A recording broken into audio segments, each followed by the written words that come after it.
Hello guys, this is Jerry speaking. Welcome to Book Reviews, episode 16. Today we read you chapter 15 of the book called Street Gang. Now let's read this right now. So we got, shall we? So we got Chapter 15. The first season of Sesame Street raised a certain new kind of television programming for kids. And by the mid-70s, the show was in the full flower. Wow. With a huge cast of creative, dedicated people who work into continually tweak, adjust, and experiment. Over the course of the next 10 years, the series became much more than its originators have ever hoped it could be. Sesame Street became an American institution. Wow. In any city of our town, America, you can see children with Ernie dolls riding along with their strollers. Wow.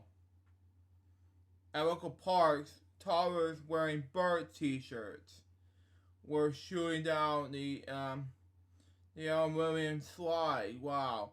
Record stores featuring the cast album, turn the primetime special and D-War, am I gonna say. If it wasn't Carol Spinney as Big Bird, living with Bob Hope. Wow. The show had critics at felony, but the American people had spoken, and they would say it was me like cookie. Wow. Followed, of course, by yum yum yum yum. But anyway, the production team. The man who did the navigation through those early years was Joan Stone. The show's puppeteers, cameramen, teamsters thought of him as one of their own, because the matter of work ethic was right out of program. Because when the situation required it, he could ditch his blue collar for a stretch. Starch one emerge as polished and well-mannered as any other graduate of Williams and Yale. Wow. Celebrities in the studio for guest appearances found him as welcoming as a warm host. Wow. Who invariably far best of the team. Stone was to Children's Television Workshop what Orson Welles was to the Mercury Theater on the air in the 1930s. Wow.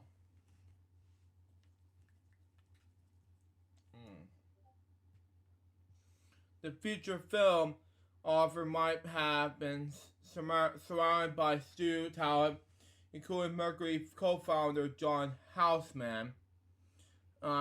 During his radio days, but it was Wells' producer and bearing his vision and reality that elevated the radio theater company performance to the head level of art. So it was with Stone, who gave Sesame Street its soul. Stone realized that in Jim Henson, or Joe Rastipo, he had two grand masters as collaborators, men who were much celebrated and had some way compensated, way to pronounce it. For their composition to Sesame Street, Stone, entirely unknown to the press and viewing public, was every bit equal creative. His influence on this work was a generous and so was anonymous. John was a father of Sesame Street. The key for everything. Excuse me. Said Frank Gause. He was one of the in the control room, laughing and guiding us along during on the plane around rehearsing. One in a while, someone will say, we're reaching teaching, and Joan will say, who cares, we're having fun. When it meant to be imagination and fun and valuable as everything else. Effing around, I'm not gonna say the F word in the video. In the studio was a key to Sesame Street and allowed for the fallible itinerary that Jim relieved him. Wow. As a producer, Stone was a fair-minded judge of talent. In the age of when top production jobs are denied women, Stone admits gender bias as a different short. He had activity sought ways to hire and promote capture women. Sometimes even at the expense of capital men. The part of his stimulated, we pronounce it politics, with policies, we pronounce it, provided Sesame Street was a seamless succession of top flight women in the studio and elsewhere behind the scenes in production, many who went on to become the archivists of the booming children's program at Nickelodeon, Disney Channel, PBS in the 1990s, 2000s, which is my childhood, by the way. The Grand Marshal of the Parade of Progress was Dorothy Singer, who obviously rose to become the first female executive producer. Wow, of Sesame Street, and the management made of her own. Wow, Dorothy Singer. Yeah, I thought it was a he for some reason, but for one thing, it was she was a male. If she was a female, but anyway, wow. I never found a glass ceiling at the workshop, Singer said. John encouraged me, forever told me that I understand myself, and I was not the only person he did that with. One thing that helped was I was certainly was never competitive with him, and I was never wanted to top him. I wasn't only too happy to assist him. It's why we got along so well. John's still him, still it. He hired great people who have great pride in their work. Wow. Sarah came to Sesame Street at the age of 35, and following a series of promotions and transfers that were triggered by development of the electric company in 1971, when Dave Connell and Sam Gibbon went off to work at the new show. Stone moved up to the executive producer at Sesame Street. The motion had been back away from 1969. A 1975 graduate of Mount Hoxie College, Singer grew up in the Frankel household. Her father, producer Louis J. Singer, introduced Tennessee Williams to glass manager to New York audience in 1945, followed by many more Broadway success produced with his partner A. Dowling. Wow. Singer spent 3 of her college summers working on the Westport Country Playhouse, the story Red Barn Pier in Serbian, Connecticut.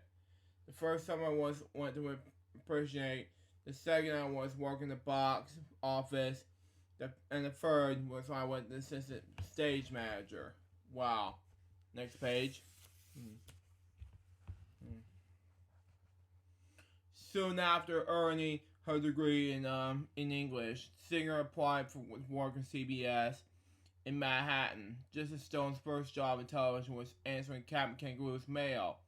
Part of Dorothy Singer's initial response to CBS was to answer fans at the Gary Moore Show, a daytime variety program station starring the casual entertainment game show host. Wow. we have these print cards to send that would include a personal note from Gary that I wrote. She said it would be like, thanks so much for night. Auguries, which pronounced it. I used to go home at night and practice his handwriting. Wow. Singer said I just wanted to have a job that was fun and paid for rent. I have no evolution back then, and I never want for a moment thought I would become a producer. When the show jumped into Tuesday night program shot in 1958, she signed for the coordinator of research for that wonderful year. One segment that celebrated the highlights of the year in the comedy and song. When Moore show was canceled in 1964, Singer signed the production assistant for the various daytime drama The Secret Storm. In 1966, a revamped Gary Moore show returned to the prime time, and Singer became the host's personal secretary. He was a lovely, easy man, and a mentor to many performers who went to be on become stars. She said it was it was through Gary that I've got into public television. Wow. He wanted to become a host of PBL and asked me to go with him in the studio to be his secretary. Gary didn't get the job, but the producer later called me to ask if I would want to work at PBL. She rose there to the level of associate producer. When PBL followed her after 2 years, Singer was doing production assistant work when Tom Kennedy showed Singer interest in working for Children's Television Workshop. Wow. I said, I really wasn't interested in working on the children's show, she recalled. But when I came back from a trip to Europe, I spoke with someone at the party about Sesame Street, and I called Tom to say I was interested. That what she saw was convinced her more than what she said was said. Oh man, sorry about that. I was itching my leg and everything, but I'll go ahead and continue. Anyway, this is more than what was said. During my interview, Dave Conner and Sam Gibbons showed me the pilot and was appealed to me what was meant to be a comedy variety show that children could understand. That and the fact that it was double level entertainment that adults that could enjoy. I saw that it was too much more than a children's show. Wow. Conner and Gibbons hired Singer as assistant to the producer. It was just a title, Singer said. I was a PA in the studio. From her very first few days, Stone pick up his own quiet comments and ability to advocate when and ward off problems. Somewhere told her that they were noticed that whenever she was around, the right props and other things would appear marvelously even before he was asked for them. That began a relationship that lasted over 20 years. When Stone and Singer fortunate an extraordinary professional bond based on trust and mutual respect. Wow. I did not know that. Anyway, of all the accomplished from the annuals and Sesame Street crew, and they are Legion, the Bryan brothers were rock tops. Wow. How many productions could boost that the stage managers have danced on the vaudeville stage with female, sometimes Siamese twins. Wow. Or claimed to have romance with the same woman in the hotel room one night, switching on and off by means of the pass-through. Or who worked with Aben Casarello. Wow. Hollow Castle, a heavy of Miss America tile holders, and Mr. Snuffleupagus. I use this Snuffleupagus. Wow. How you pronounce it. But anyway. But more than merry bean spinners of show business tales, Chet and Snooks were among the best backstage pros in show business. Cher, Sesame's longtime stage manager, played a critically important role in the first seasons of Sesame Street, where cast and crew were pumping up in the live action elements for 2 60-minute shows every 3 days. It was Chet who brought I met Chet. Excuse me, spoke with Cher, but anyway, continue on. It was Chet who broke down every episode into component parts, arranged them in the order for maximum infinity and lower cost. Excuse me. I remember the storyboard panels Chet prepared at home, said Brian Garfield, nephew. First he listed all the scenes in the weeks to come. They were taped out of sequence, as the Muppets were only available in a certain number of days each month. All of their segments happened to be taped at once.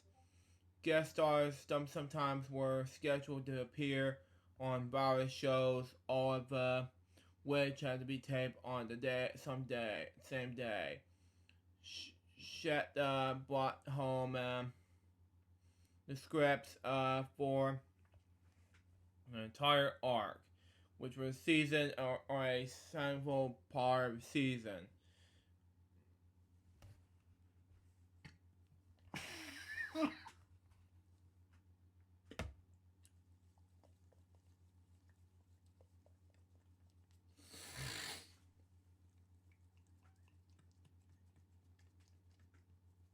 Sorry, I didn't know.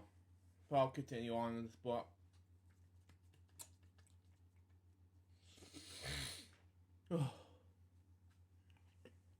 Anyway, where was I? Oh yes,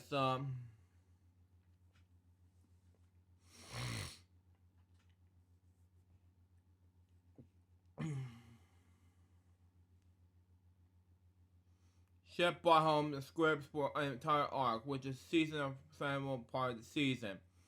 He using the draw boards showing virtual each shot and setup. He applied a list of all required props and personnel for each one. They were done in virtuous colors. Wow. He then figured out the arrangement in which this setups needed to be shot. Wow. So to make more efficient to use of and to avoid wasting the time of everybody concerned. He arrived at work amazingly prepared. Wow. I have the feeling that his system cut in the time and compilations. Wow. By something that between 50 and 90% more before they even started taping, Jonestown said. Who replied eventually as the director and producer were served by O'Brien Methods Matter. Chet gently like people, Garfield added. He have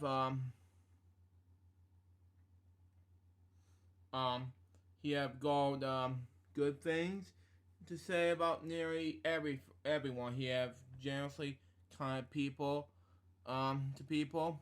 He loved his work. Was ambitious to move up his work in the world. Quite often, a former subordinate will become his boss. He didn't step on. Next page. Wow. Wow. Anyone on the way up. Excuse me. And therefore, few people felt they had a reason to step on him. O'Brien, a patient and encouraged mentor, took a shine on to Lisa Simmons, a Hunter College night student who by day, look after the children who were bought and appeared on Sesame Street. Shed and Lair Snooks were crabbily knowledgeable about the craft and skills of putting on a show, Simon said. Excuse me.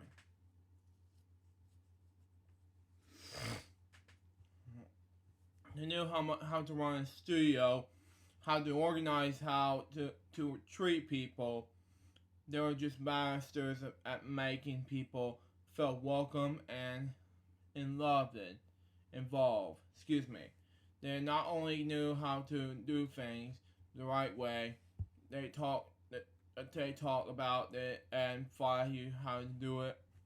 The prevent atmosphere was stick around. You can watch it and try it.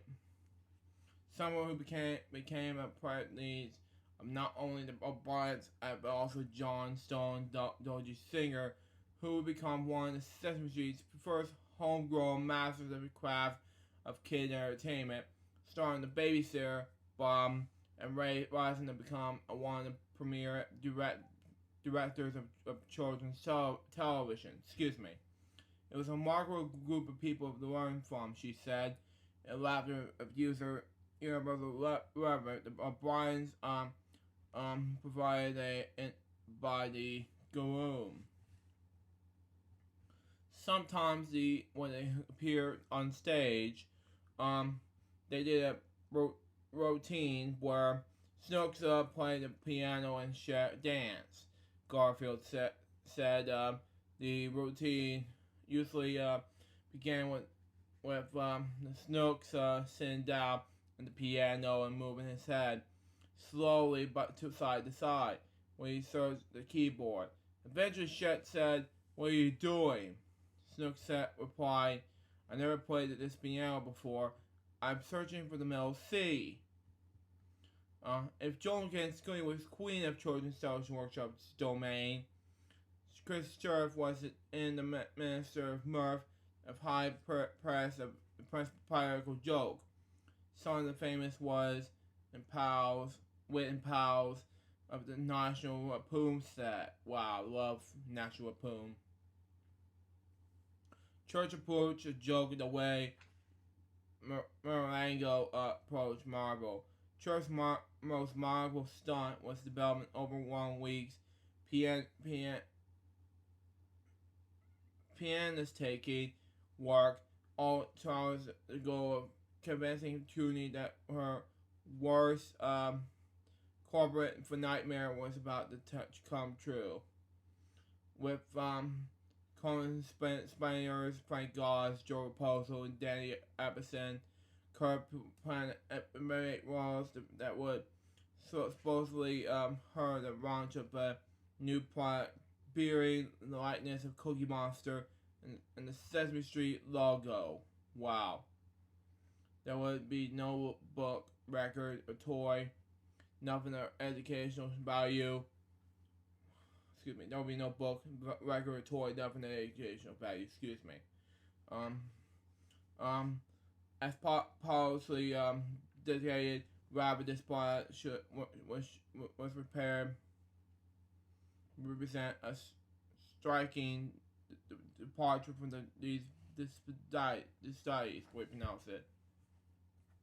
Fork-tailed boy inside church curves had prompted him to imagine Joe Squeeze's reaction when she was presented with a steaming Sesame Street's Kielbasa.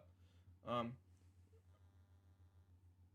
served with his own office by waiters who would arrive with their own bag dressed in a Lieberhosen and Tarzan hats with feathers.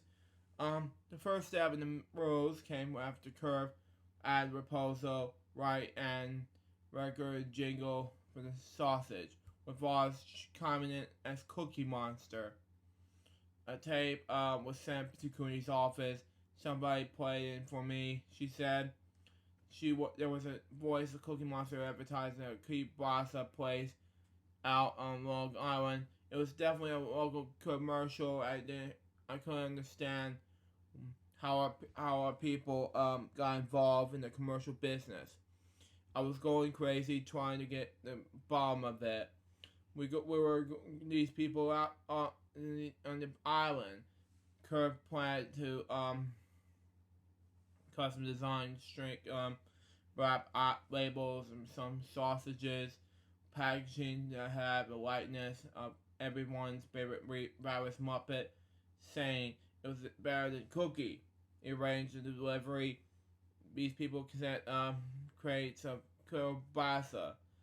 Cookie said, I was so upset.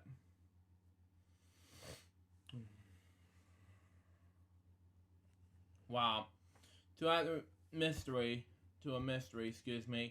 Curve had a fake print ad campaign workup, complete with the mock-ups of billboards. Working has begun to collaborate among horrified children's social workshop executives, especially to helping to armorous suits and legal affairs and accounting. Curve's favorite targets. Wow. And finally, it was the time to put out launch. Into my office came Joe Raspo, leading a 5-piece Polish band. Oh, wow. Cooney said, Curve have also arranged for the completely debogus overall operator of a Polish and Pearl Kielbasa factory to phone in. Very exciting. Just to thank Cooney for the grand opportunity to bring to market a kielbasa that would make kids beg for more. Led to the kielbasa caper grows with each passing year. In some versions, Cooney was fooled right up into the last minute, enraging that the bushes she hired had failed to protest the Sesame Street brand. She was ripped. Again, this Oma drummer Action, who arranged the Fox radio commercial set recording sessions. When she was let in on the joke, she said, "Get out! I would fire everyone, last one of you." Sad. Another perhaps more credible version goes like this: feigning that her boss was some distress. Wow. Cooley's assistant clued her into the joke on the day of revival. All she said was, "I'm afraid you're going to have a heart attack, and if you don't understand, this is a joke." No one told me any details. I didn't know they were going to burst into my office with this bam. I just remember this as having most well-executed, detailed, practical joke imaginable, she said. Wow. Next page. Let me just go ahead and see how many more pages we got left. Wow. From up until 253. So this will be a long book, okay? The cast. Okay. Sona Mazzano called riding on the 3rd Avenue elevated train as a child in the 1950s. Wow. Yes, in the posted advertisements over her head, I asked my older sister, who the ad said, since she encouraged me to figure it out, saying, "Why don't you try reading it?" It has never occurred to me to read is everywhere. Um, that is something everyone does. I found that I could read the ads. I learned how smoking was good for you. Yeah, it's bad for me, unfortunately. And how wonderful it was to be a man informed bar. Well, McDonald's laughter spills out from a small office at Sesame Workshop, her creative home for 5 years in her adult life. Clearly, time has been her alley. But she approaches her age 60. Her skin is smooth, her body fit, and her body joyfully youthful. Okay. Often in television, an actor's stage persona is an odd with his or her off-camera personality. At times, even does quality opposed. But Marsano, the actress, and Maria, the characters she had portrayed for so long, are hardly distinguishable. Wow. The Mazzano grew up in the Puerto Rican neighborhood, not like the one Charles Rosen had in mind when she designed the Sesame Street set. Suggests that she may be born to the part. Wow. The Bronx is where I learned about life, she said. My mother was a seamstress. My father was a day laborer who put that tear on the roofs. They met in the country. This country having come to New York in the 1940s. When the first group of the Puerto Rican immigrants came to this island. My mother told me that she was using and suing terms phonetically so she could go to week work the next day. Well,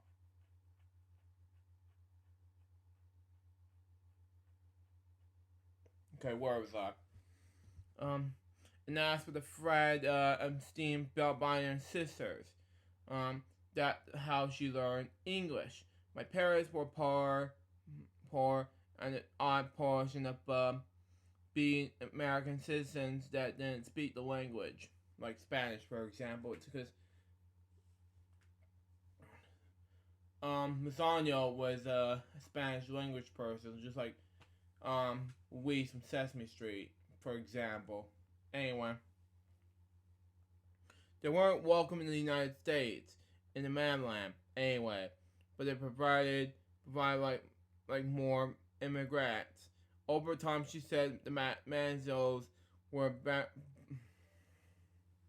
burgle fakes in the part to television. Wow. TV was a big influence on my life. Wow. I saw this black and white world, and I used to wonder where I would fit in. It was all Dick and Jane, and you never saw an inner city and immigrants. Well, was all I knew. Excuse me. I remember one teacher would tell her 4th grade class of Puerto Rico kids, they're all white people and there are black people. And there are yellow people. Oh man. Yeah, I was white, so I'm not gonna be racist about it. So no. Yeah, this is my old skin type of thing, so I'm not gonna talk about it in this video. Nope, never. Anyway, where was I? One kid said, "Well, what about brown people?" And she said, "There's no such thing as brown people," and I agree with that. Though brown people, black people, same thing. You know, as I mentioned as a kid. You know, I was never thinking later, how can we expect to contribute with a world that doesn't even see us? My parents used to take us to the beach with our neighbors. What we We're so different from everybody else, excuse me. When we make huge amounts of rice and beans and chickens and waffles. Coffee, excuse me. Everybody else at the beach were having a peanut butter and jelly sandwich. Ugh, I'm allergic. And you watch the other people, and then you'll see what your parents do to want to fit in. I learned the difference between race and culture on one of these trips. Wow. We used to go with these Puerto Rican women.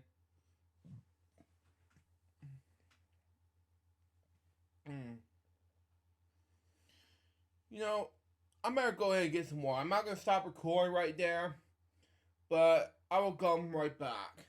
Just hang on tight.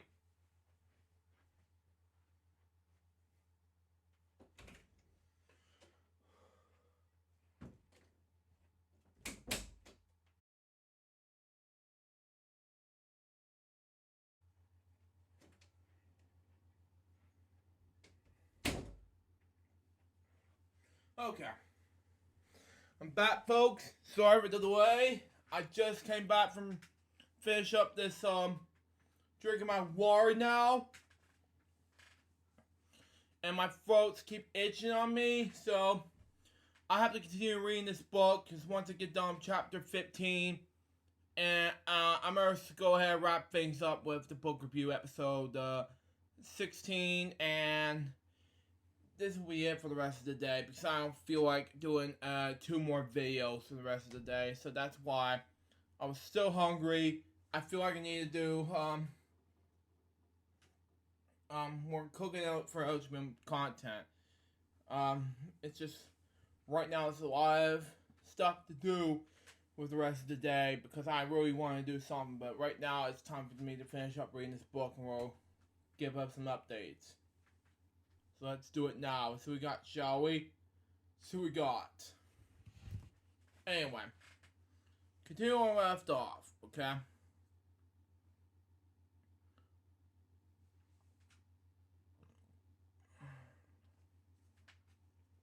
We used to go in this Puerto Rican woman who was black. Wow. Once we were come up in the war, I went up to the person who I thought was this neighbor.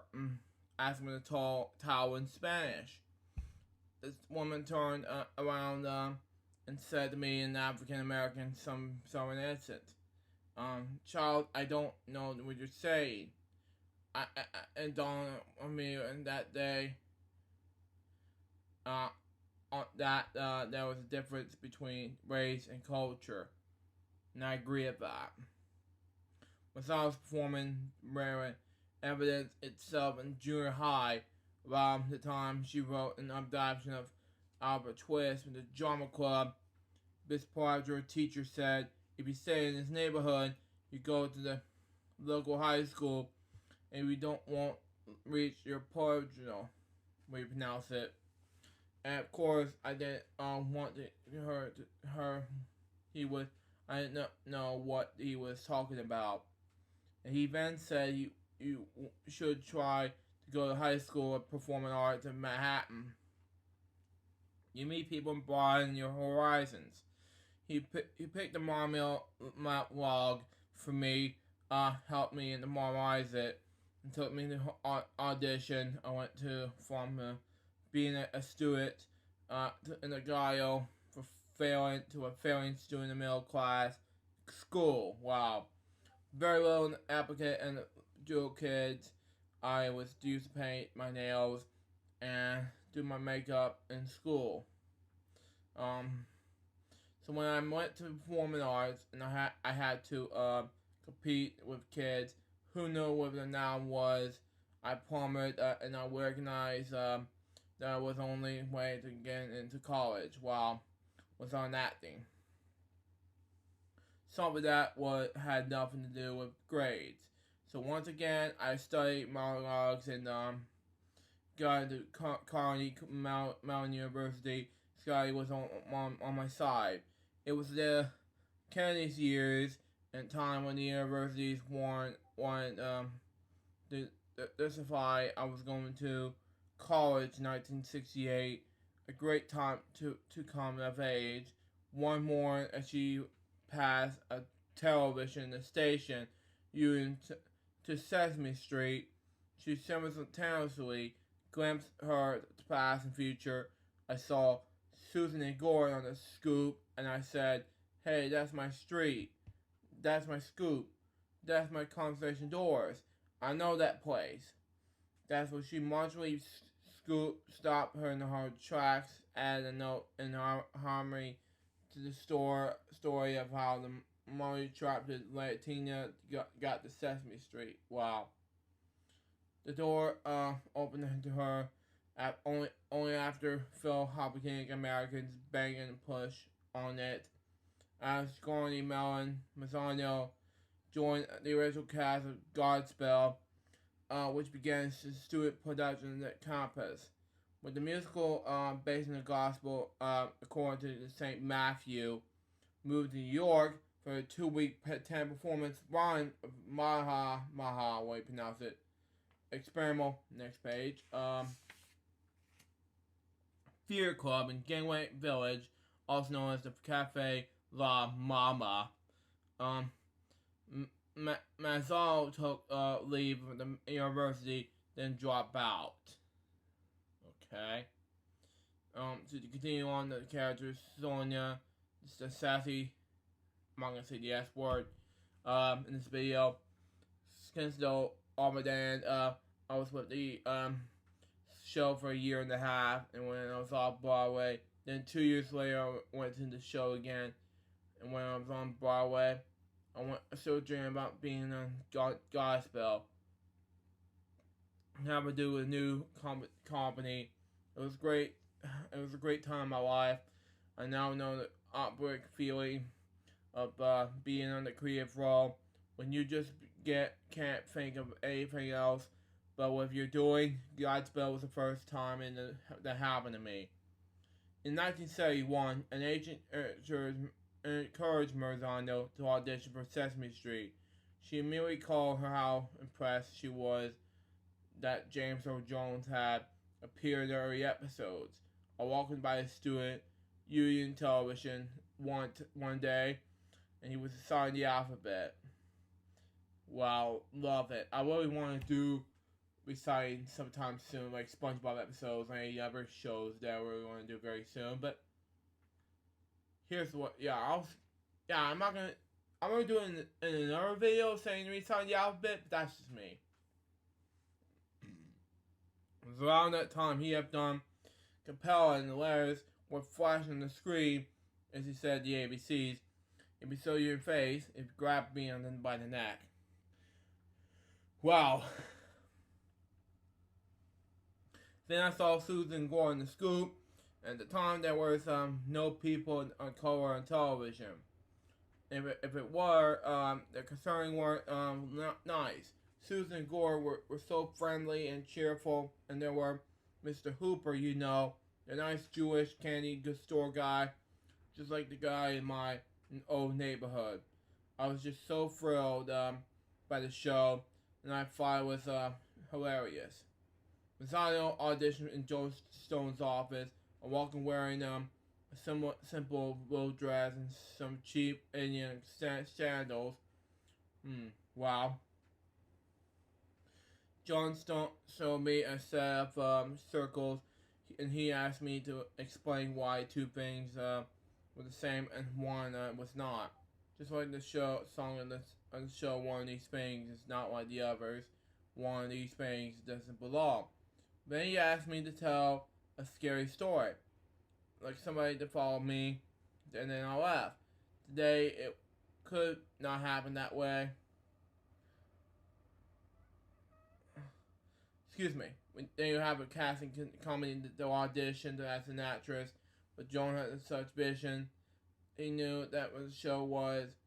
He didn't have to ask anybody what they thought. He didn't have to try any data.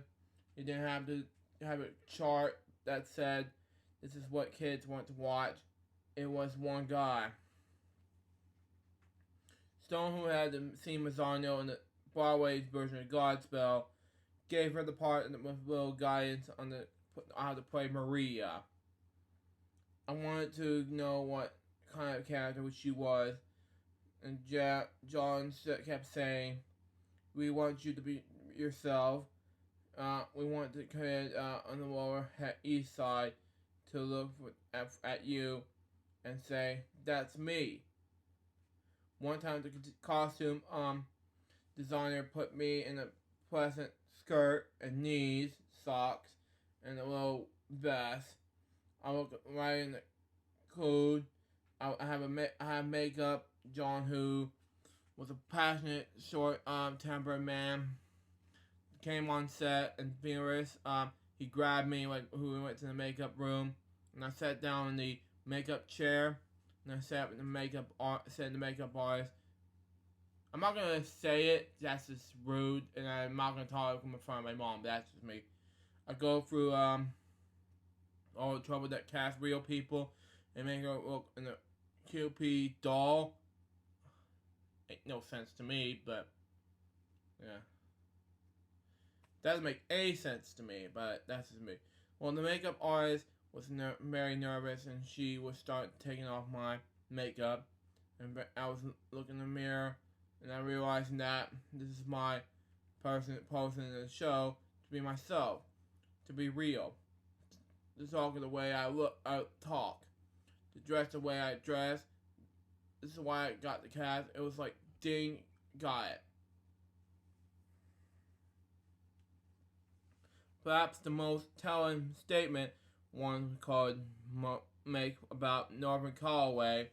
In the early acting career, he appeared in the play entitled "The Me Nobody Knows." The piece was the stage adaptation of the book, compiled by an inner-city school teacher in New York City. Wow. Who would turn samples of students who pose into a powerful externality of anguish. At age 21, Calloway was an oldest cast member of the racially and experientially mixed cast. Wow. During 6 performances a week on an off-Broadway offered in theater in 1970, Calloway grew up in 151st Street in Harlem, best of the odds poorly on the basis of talent. He demonstrated so much promise of virtual age Galleria, High School of Musical Arts and Performance Arts, where he met was Sally Marzano's classmate. I was working with the Lincoln Center Repertory Company within 2 days of graduation in 1966. He worked with his work with an elite and Me Nobody Knows provided a brief moment to look back on the comments of his youth while he was associating what he hoped to be a matter of life and stardom. Wow. No one seen better the starting the bright lights of that Calloway, who was on the stage up to Ben Burren in the stage musical Pippin. Wow. He was ballsy. Massal said Norman was not a trained dancer, but he was a showman. I remember him saying to me, "The only thing I can't do, that Ben Burren does is 3 trolls at once. I can only do 2. That took a lot of cospa." Puppeteer Marty Robinson caught performance in Pippin when Calloway was playing the lead role. The sky was flying out there, just flowing on the stage with no relationship with gravity whatsoever. Robinson said he was just stunning. Wow. After seeing him perform on the Me Nobody Knows, Johnstone hired Calloway in 1971 to take on the renewed role of David, a kid in the neighborhood who helps out Mr. Hooper. Wow. The castmates and crew, the new arrival gave off mostly warm and positive vibes. The camera loved him. Within weeks of working together on the show, Marswell and Calloway, next page, as Maria and David began grabbing into each other, as two arrived young people might soon singles indicated that the Latina and Black characters were an item.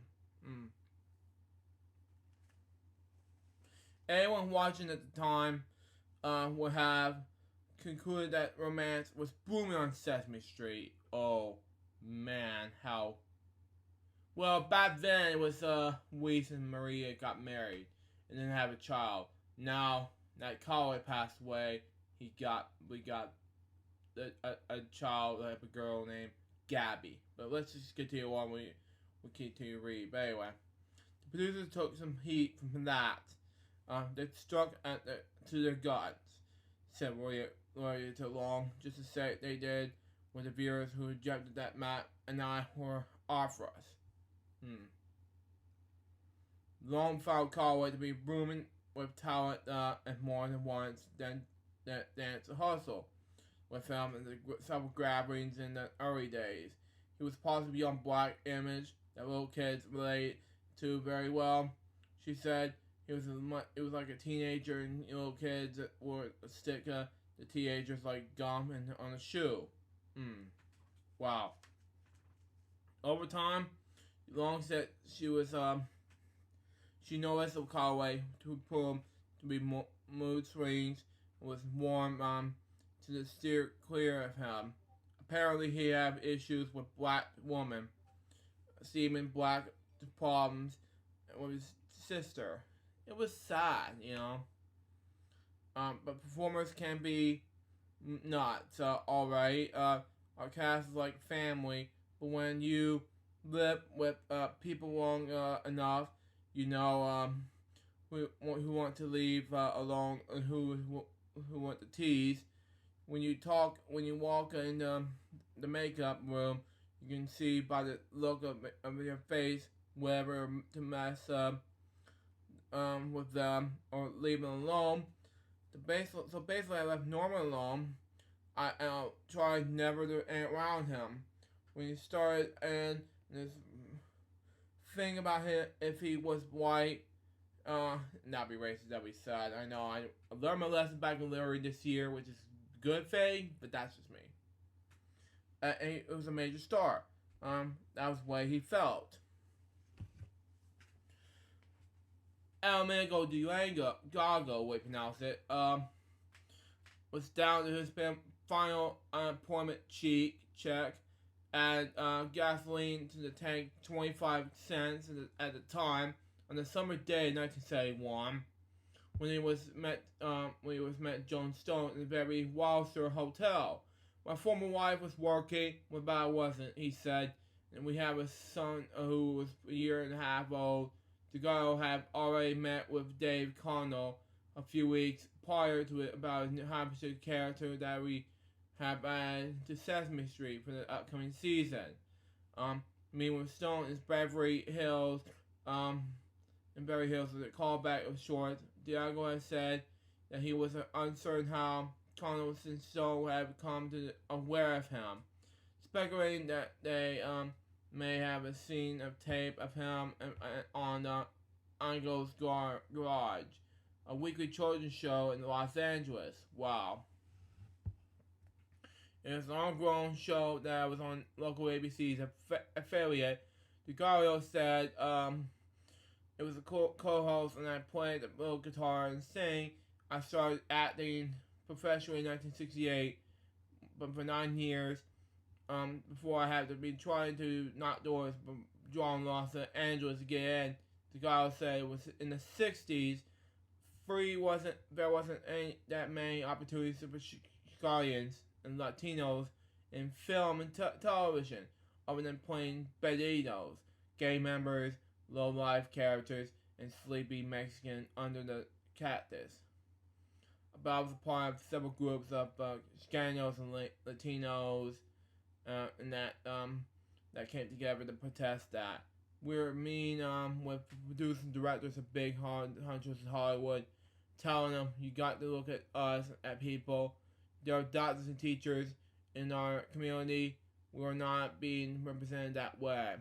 When DeGarlo sat down with Stone, despite his interview news, I didn't sing for him or act or do anything, but he answered questions. And he interviewed me for about 20 minutes and said, if you want to work with us, be in New York on October 11th.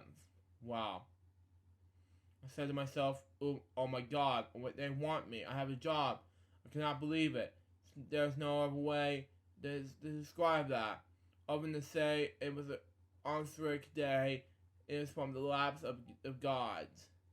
Queen reference. Jones stole something on me. He knew I was a bit, and that I wanted to be part of the show, which I was. I showed up in the first day, and he hit the ground running with everybody that was involved with the show. Wow. Okay, get back in here, because I want to continue reading. But anyway, moving on. Stone provided few clues and was what he was looking for in the new character. Therefore, was Emino in Louise. The guy said what happened and what that it was I was just what was felt natural and right. They wanted happen I'm just kidding. They wanted reality, and those were what they were got from the cast. We all came in the same time to do the same thing.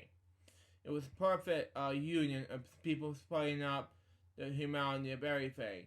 The guy followed Stone's lead. Joe was a perfect in the best sense of the word. The guy said when he showed up on the set of direct, he had done his homework. With every camera angle written down on that script from that day, it was not like he made it up and he went along. Okay. He already knew what everything was going to look like. We wanted to place the cameras exactly he wanted to from the actors. It was completely at the helm, and he was a very serious professional who knew exactly what he wanted. If you did give it to him, he got frustrated. But he was respected because he was been an actor, writer, producer, and a director. Okay. Jones used to say to the actors, when you used to work in the Muppets, you really got the ones directing the scene. He got us, but it was up to us to make the scene go. We often gave him something that wasn't planned for the scene, and he was hoping by saying everything that up before so professionally is allowing us to safety, but go a bit beyond the wit and creative genius in the Muppets. Wow. Did not know that. But anyway, in 1972, Joan Stone dispatched Emily Keithley to Great Neck, Long Island. Instead of a small stone animal that built itself with a little fear of the death. Check out this group and tell me if you think they should go on the show, he told her. Wow. Next page. I drove out and there was entrance. Kingsley said they did a wonderful version of the house that Jack built called "This is the Key to the City." It went something like this: in the city, there is a road, and on the road there's a house. In the house, there was a room, and in this room there was a bed, And on the bed there was a basket, and the basket up there were flowers. It was just beautiful. So lyrical, you can almost see the room. Wow. I I cannot speak sign language. I'm sorry. But anyway, I came back and said they have to be on the show. I'm sorry, writing bits with the truth. Wow. If I was going to become friends with them, I needed to communicate with them. My new husband Charles and I discovered that one of the members of the company was Dina students at the school for the deaf near us in White Plains. He agreed to teach us sign language. Yeah, and we met him every Wednesday night for a year, along with my colleague Charlene. Then Charles and I began volunteering at the school, running dances and basketball games. We donated a couple of pinball machines to them, got to know a bunch of kids, and then we started thinking about having a family of our own. Thinking maybe we will have the kind of a kid, and think if we wanted to second adopt a kid who was deaf, we were already beginning to apologize, we pronounce it, about disability issues. It was a middle of all of this. I get pregnant. Wow. The kids at school were all hoping for a deaf baby. I'm looking forward to that. So,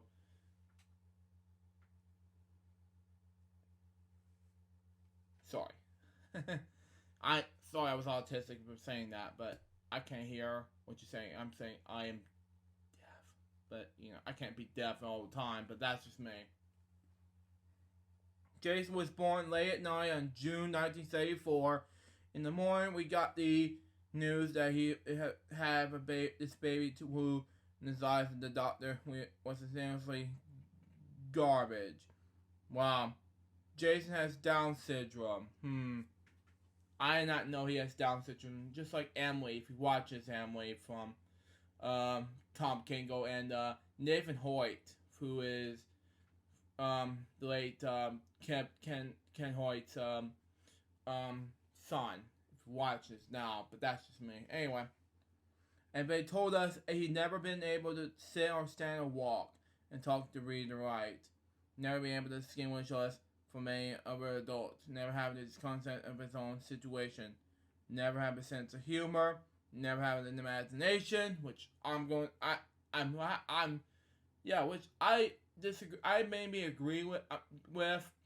I feel bad for Jason at this point, but the thing is, I encourage my own properties and my own imaginations and all the good activities. But as for sense of humor, that was a good thing, and for situation and other things, yeah.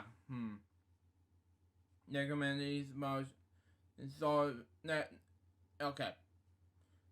All the good, all the sense, he does not look anything well.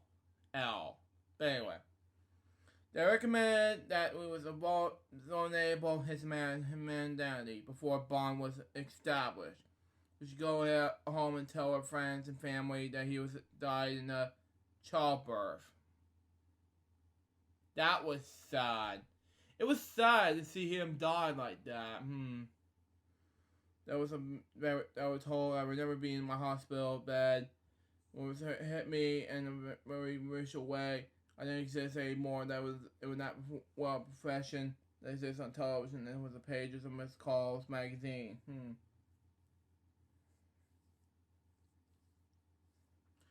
And I'm not gonna have any more childbirths by the time this happens. I don't know. Yeah, this is sad. I didn't stop crying for these 3 days, because I have this vision of the world's smartest, most involved, most brilliant, most talented child. I have been saving for the most first edition of Lewis Carroll, and I have the first Gilbert and Sullivan stuff, and all the things I was going to do with this child. I've been preparing for months. They pulled up the props out from under me with nothing to replace them. It happened to my cousin Leanne, if you watch this now, to um my second cousin who passed away a month later in 2001. Not that was way before September 11th came, and it was back in January 2001 when he was born, and he died a month later.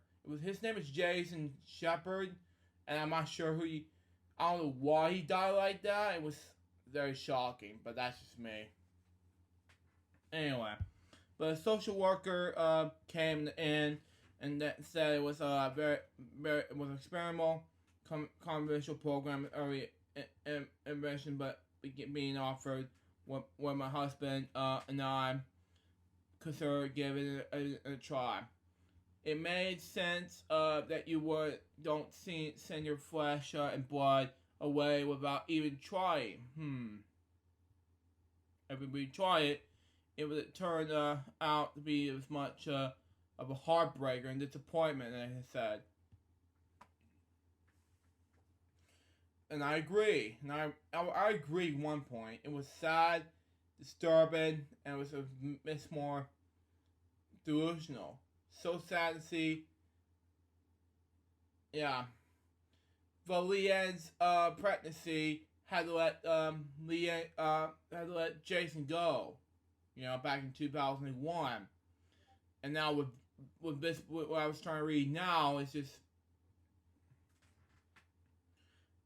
sad, when it comes with this. But anyway, we could always send away Slayer, but at least we'd be able to sleep at night, knowing that we gave it out our best shot.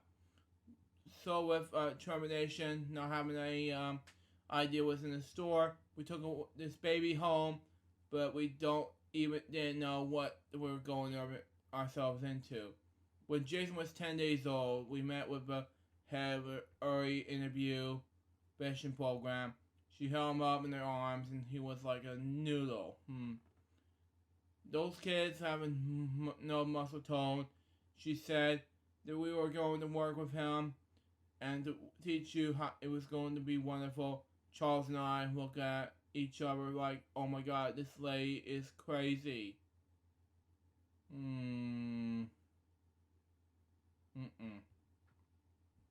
She suggested we surround him with color, music, and movement. So we tore down the pale wallpaper we had up in this room and put up this big, blind, red, purple flowers. We hung them from a ceiling and springs. So there was this stuff going up and down all the time. We advertised up, keep talking to Jason, and I said, what do you think the 2-week-old baby about? I have no idea what she was talking about.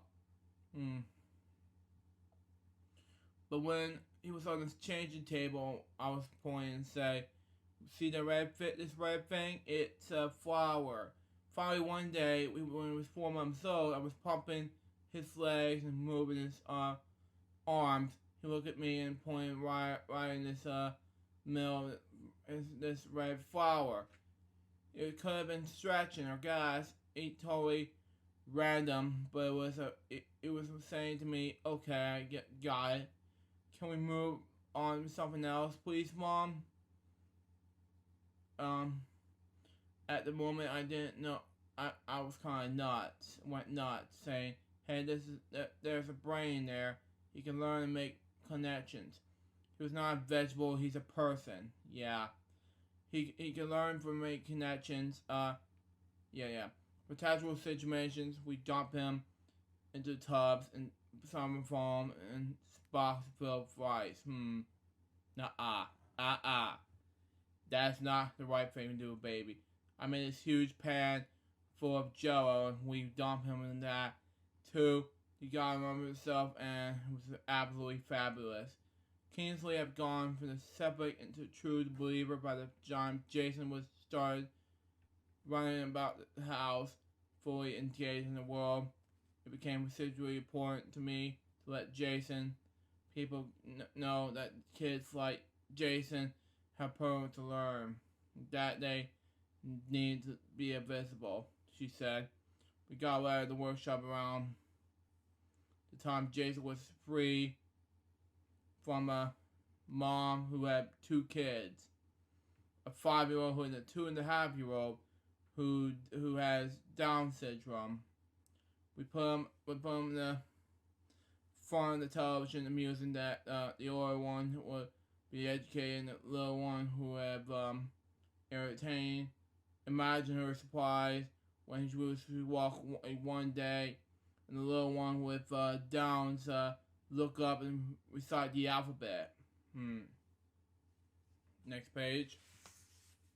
Anywho, this letter was the star's push for me and how it's like. I became a real narcissist with a lot of people broken record of disabilities. Ugh. Once in the middle of the meeting of the workshop, the publishing division proudly held up in a new book called We Are the Same, We Are All Different. And I have to read that another time. I took a little of the book and burst into tears in front of 200 people.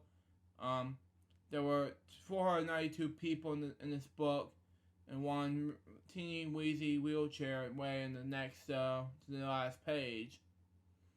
It was a book about influences, about how we're basically about the same, even though it was about we have influential difference.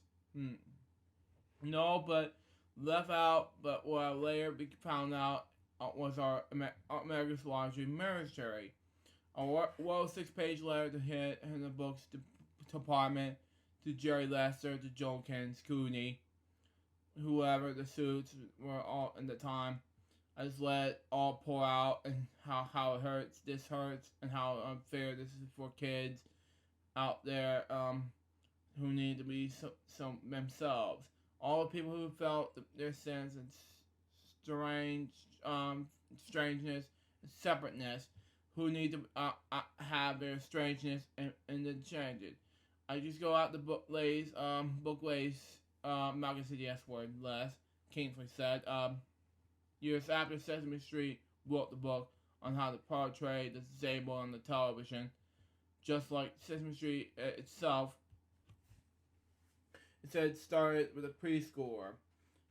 From it in the early to mid 1970s, Jason Kingsley being with the other kids in the set, appearing in 55 episodes and is charming, excellent self.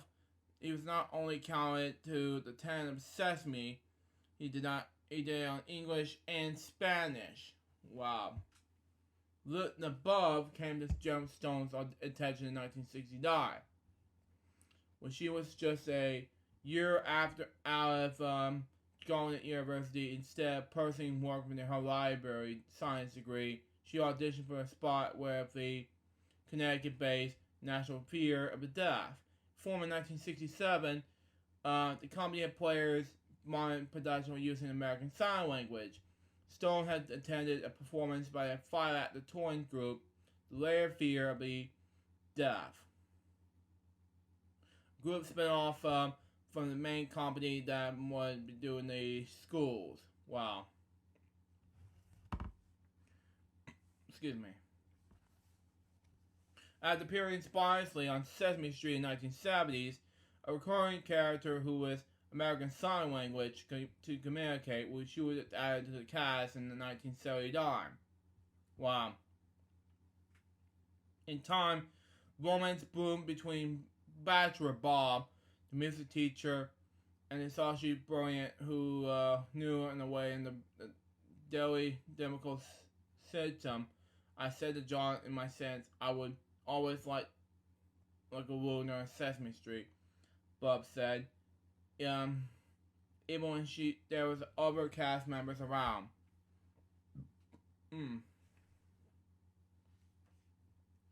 They have relationships, families, and partners, and the show.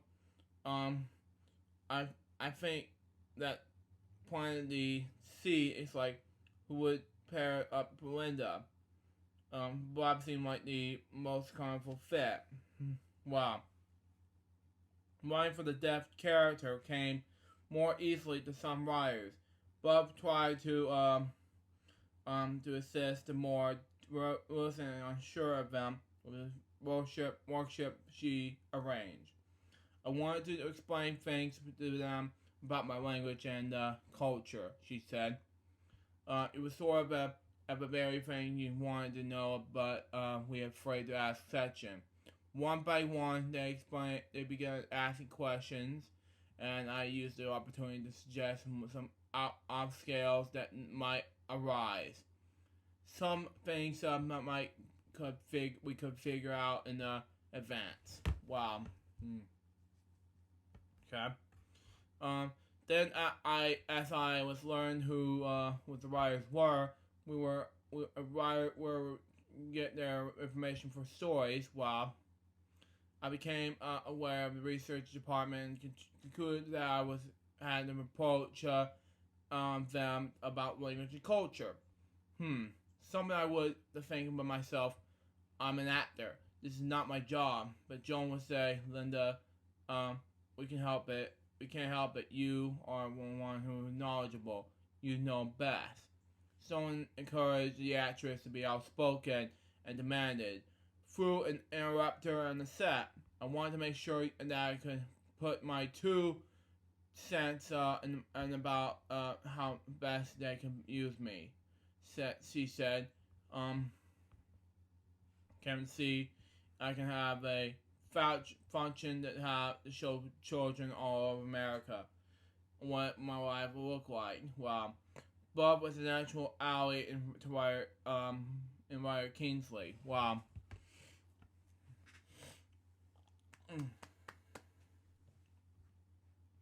Who first imagined situations for the character, and then later applied whoever adaptations were needed. She wrote Linda as a person first, then she worried about the others' stuff, Bob said. Toward the end of Richard Nixon's first term, Raven hired folk singer activist Buffy St. Mary was touring European clubs and concert halls and Indian reservations in Canada. When her haunted bars and protest albums, Universal Soldier and My County Tissa by people your died has not fallen for favor. For reasons she did not understand at the time, concert dates in the United States had dried up in the airplay, and her colleague was limited to the long wait college stations. It was surprising when the call came from Dolce Singer, invited her to appear on Sesame Street. She wanted me to come on like any other singers, and had and cite the alphabet stuff account. Sandy Murray said, by that point, I had already founded an Northland Foundation for American Indian Education and was awarding scholarships. But I wanted to explain my outreach to little kids and their caregivers to reach children before they ever ran into stereotyping or racism against Native America. That before I was a singer, I was an elementary grades teacher.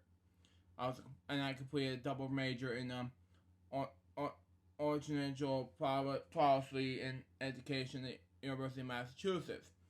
As a teacher, I saw right away that Sesame Street's format, disparity, and caring about young children was originality, and right on. And I thought I was interested in doing something more scientific more than a one-time appearance.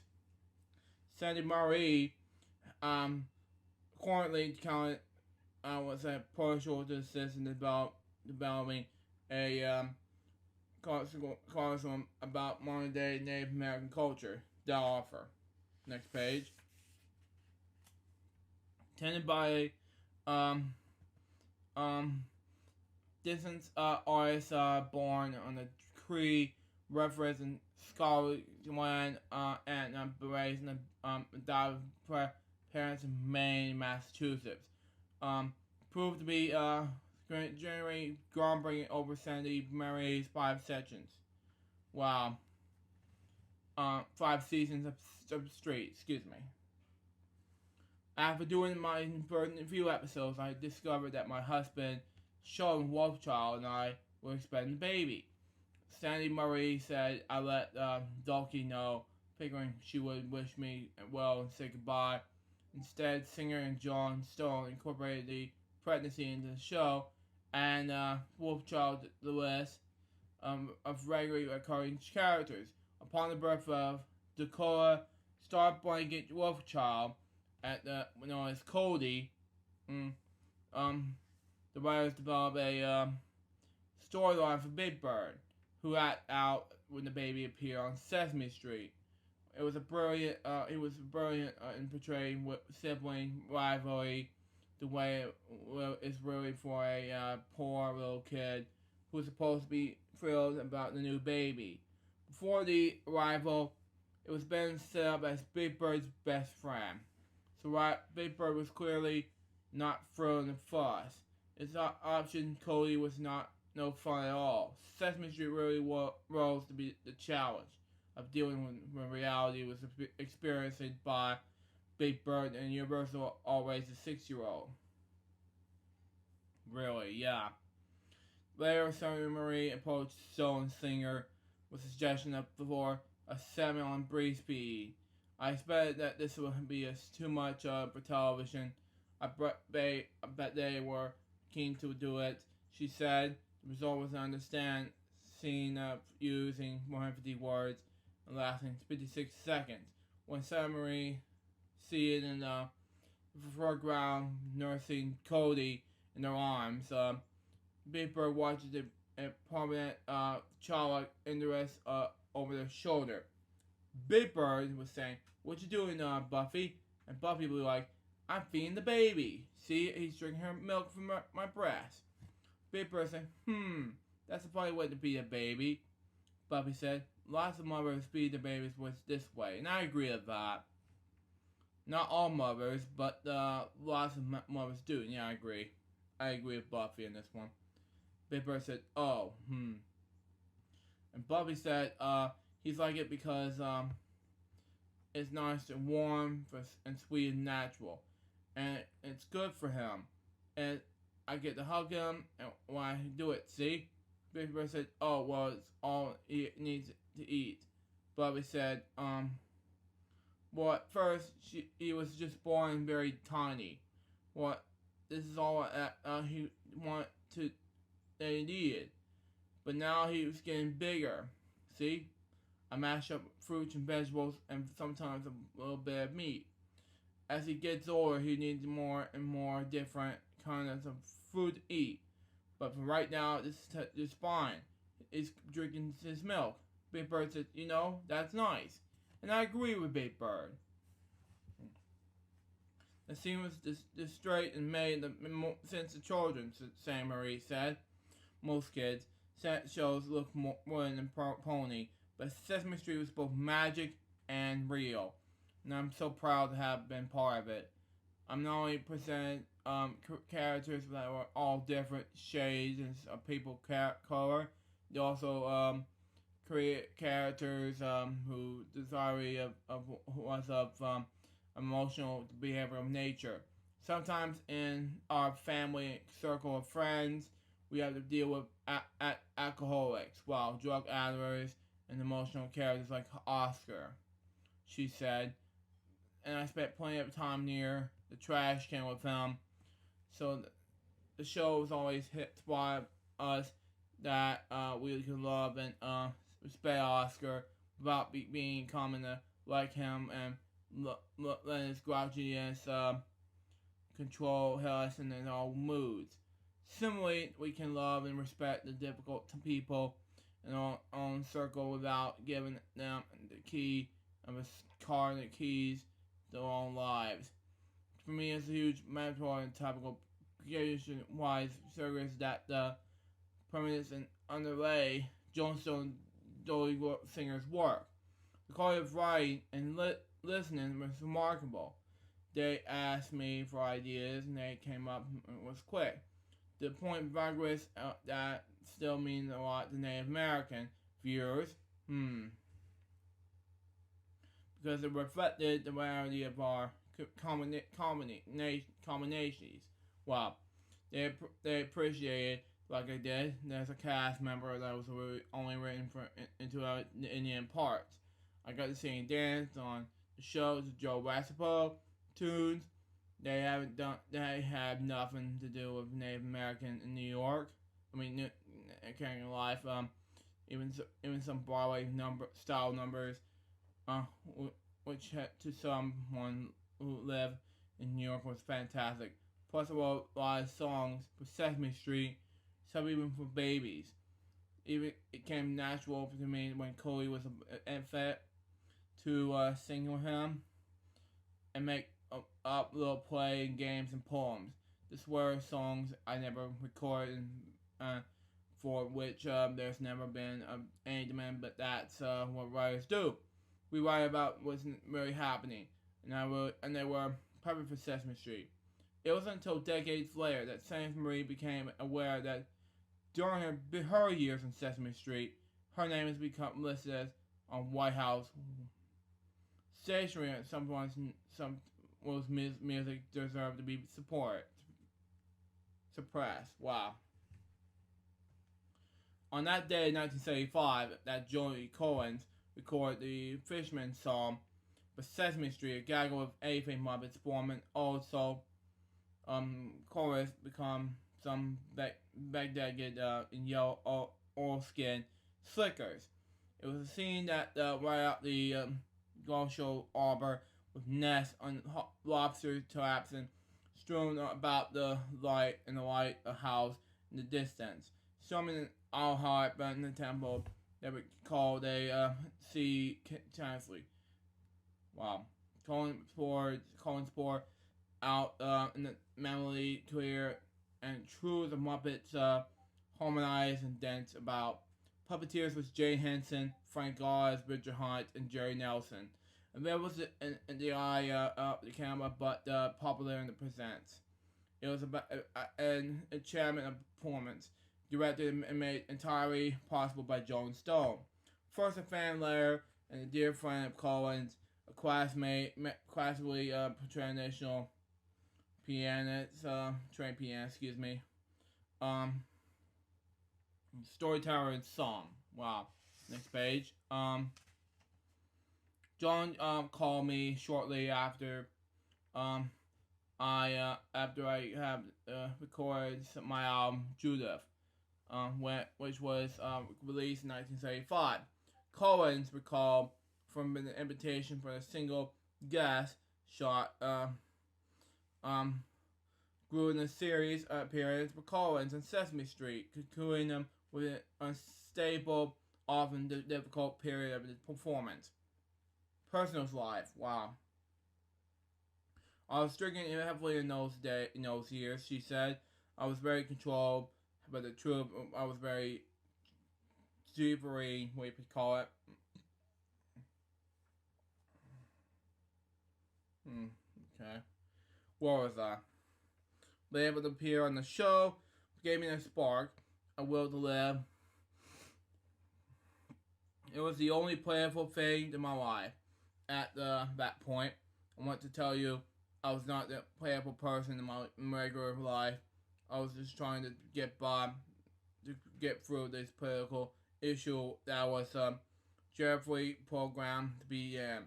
In part, my relationship with Joe was especially important to me because of the political trauma that I was going through.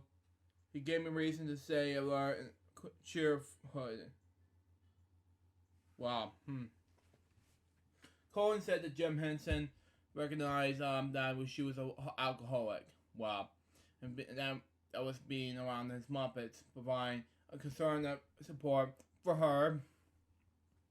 To an outsider, it might seem unachievable that puppets could chance a troubled person's well-being.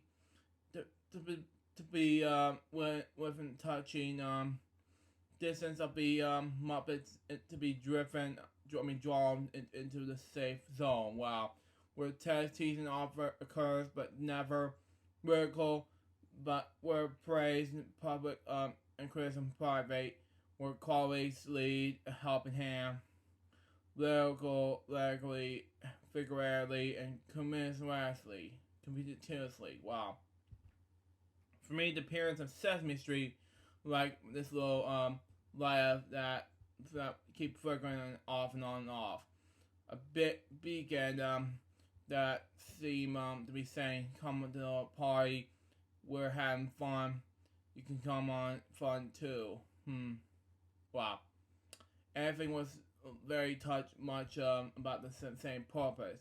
We were having some good time to let the characters shine, she said. It was John who set the tone. He always been so concerned about whoever everything was set up properly for me, how comfortable I was. John loved the characters, and he encouraged me to interact with them, saying, "Go ahead, it's alright to hug Kermit." Wow. It's like a pet owner encouraging you to establish a connection with the cat. He understood that the part of magic, and encouraged play. Wow. The Muppets were totally convincing to me, and I was absolutely able to suspend my sense of disbelief. I think a priority of John's was to always have people up in the show who's going along with the Muppets. It didn't matter how famous you were. If you couldn't get along with the creatures, forget it. For me, the Muppets allowed me to be a child again. They were just what I needed. Among the highlights of Colin's appearance was the operatic alphabet duet she sang with the Snuffleupagus. The Mozart score. Collins is in the floor length out the shoulders down and Snuffy in the January, yeah, we pronounce it, February run through the 26 consonants and vowels, their highs and lows, often the unseen, adoring audience, living the shy, snuffling character out from the nighttime snuffle.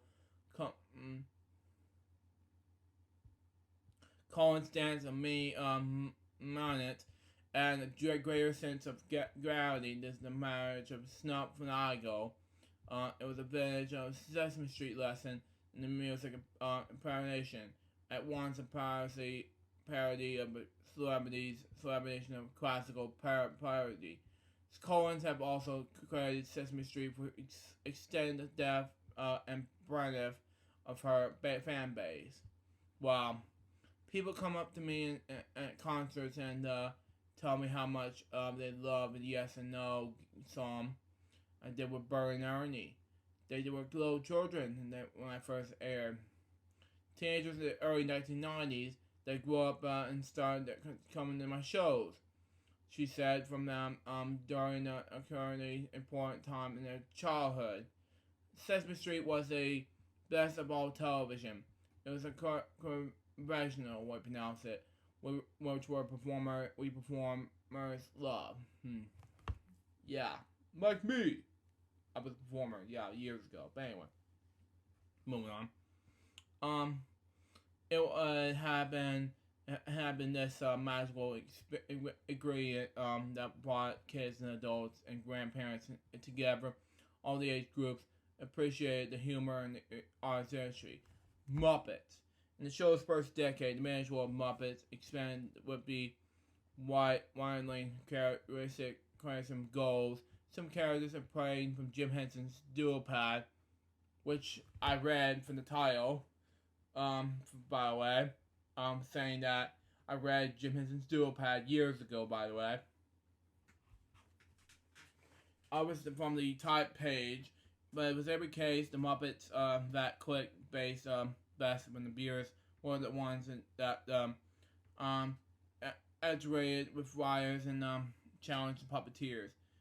Take, for example, the number of says Muppets and the miracle of that wonderful vampire Count Von Count.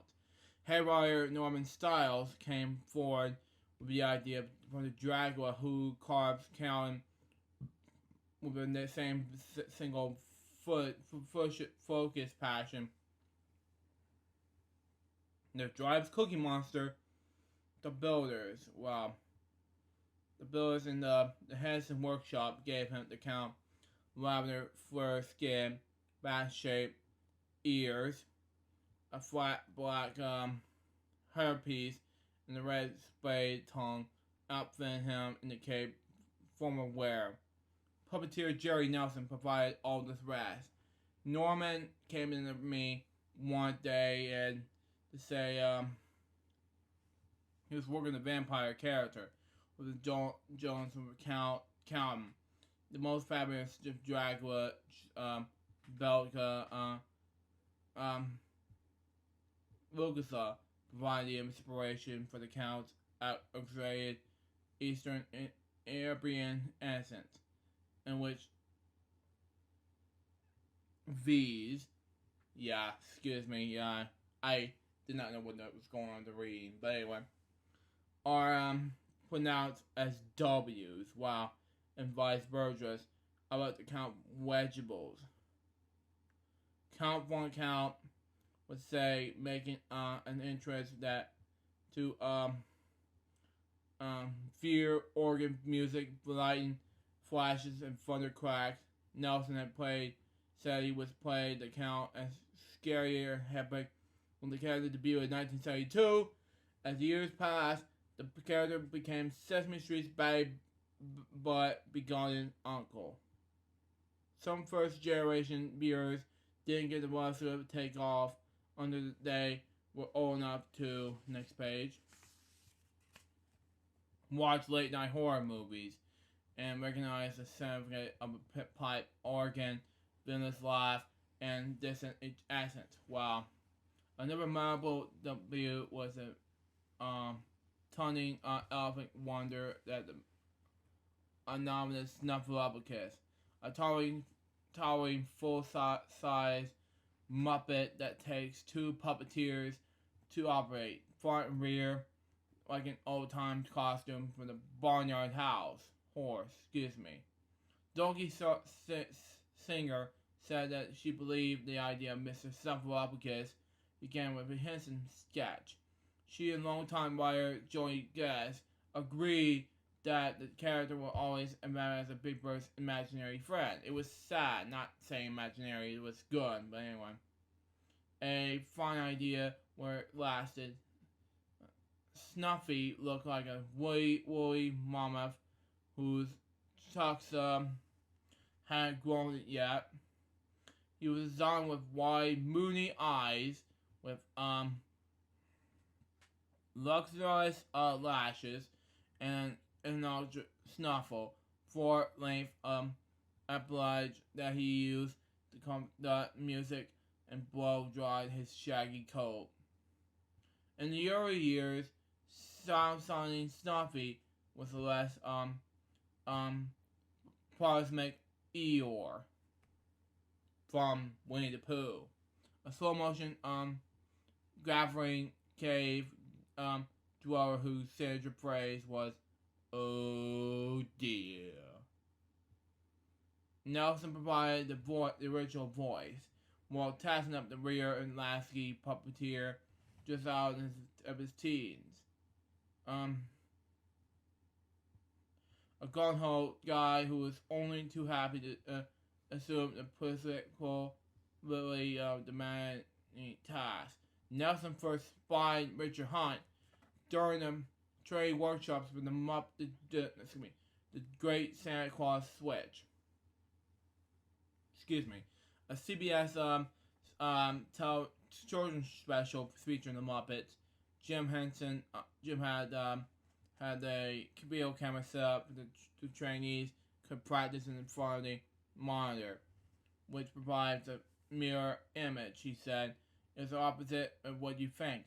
it will take some greed to use it to, so your body is doing the opposite. The 18-year-old Hunt demonstrated as an almost manic talent at the workshop. Richard had boundless energy, which he first came like a little puppy, wanted to do this, wanted to do that. We called Nelson. We sound him pretty good at first, but he has this creativity in this sense of what energy was required to compound production was needed direction. Some of that came that from growing up in a fairly family that encouraged him his early interest in performing. Hunt made his natural television debut quite unexpectedly while seeing the Peanut Gallery, yuck, during the broadcast of Howdy Doody. I dressed Richard and his sister Kate in red, blue volley pants and white skirts. Their mother Jen Hunt and Buffalo Bob was saying goodbye at the end of the show. Richard walked right up into him and said, "Would you like to see a magic trick?" Frick, way you pronounce it, but anyway. With 3 H's in the side beam. But anyway, he talked funny because he had fallen down and knocked on the front baby tooth. Buffalo Bob said, "Now, not now, Sonny. We don't have time." But Richard Hunt had already pulled out the little props that came up in the box and the magic tricks. Sometimes giving them,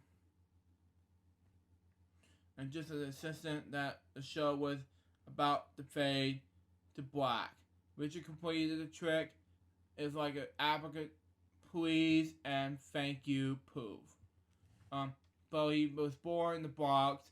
Hunt's family moved to Colchester, New Jersey, 9 miles from the George Washington Bridge, where he was in elementary school. Richard had no fear and no shame. His mother said that the kids in school, since it was different from made fun of him. He used to steal money out of my pocketbook and buy candy to give away at the school. Eventually, everyone became his pal. Puppetry was an active interest for a kid from a home where 5 children made best of modest native. Jay made a puppet fear to Richard from a discarded cardboard box. Oh, wow. Used a ship of an allowance appliance and purchased a set of puppets for a science shop. By the time Hunt was 10 years old, Abby was already appeared on Howdy Doody. He was and his family have come up and know what both Cosmo Gus, Uncle Reggie, the gift puppeteer from Captain Kangaroo, and Bert Tillstrom of Coco Frame and Ollie. My husband and I was Gus from our days, was at Mansfield College in Ohio, Jen Hunt said. We remained friends. We were all up in New York, and Gus would used to come over our house and do kids' birthday parties. He'd bring them to place puppets and perform by going to behind our right piano. By the time he graduated from high school, he was determined to catch up on Captain Kangaroo. Richard just decided that he was what he had to do, his mother said. And so he was over to CBS studio where the show originated, hoping to talk with Gus. It was a bit of a shock, but Gus went nuts. He told Richard outside and said, "Get out of here. Bob Keeshan is the nastiest man in the world. Oh, God. I don't want you anywhere near him. He was awful. Yeah." Instead of giving up, after Warren, Hump reached in his pocket for change and made a payphone call to the Henson workshop. "I'm a puppeteer," he said. "Can you use me?" Jane Hunt shackled. Amazing when you think of it. On the very same day, it was very shooed away from Captain Kangaroo. Richard called the Muppets. They told him about upcoming training workshops, and you know what the rest of the story. Jerry Nelson said Richard just loved the Muppets and wanted to get involved with them as soon as he could, but like many talents who worked under Jim, he had to serve in the apprenticeship. In this case, he did write hands for 5 years before he took on the character. Even then, they were background characters. Next page.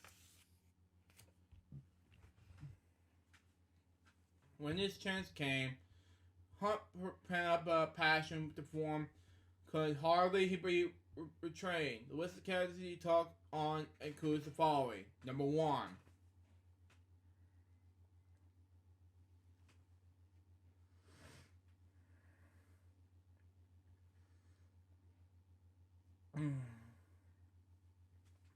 The Vancouver's diva Grace Cow. The Bowman Hound bound them for Broadway.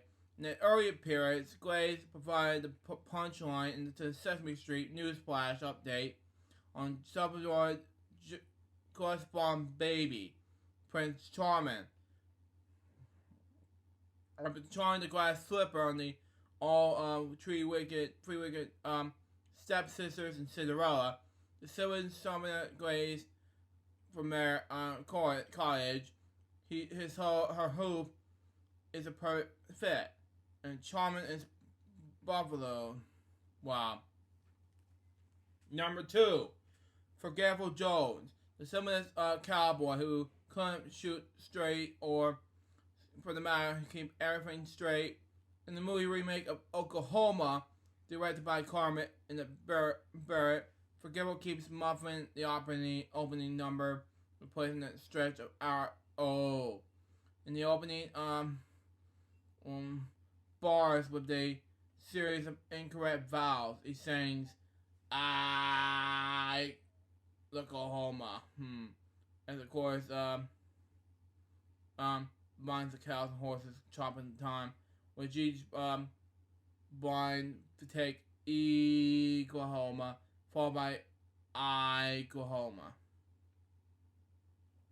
Kermit becomes more upglued when Forgetful finally gets it right. The stage director interrupts him mid-song to announce that it was time for lunch.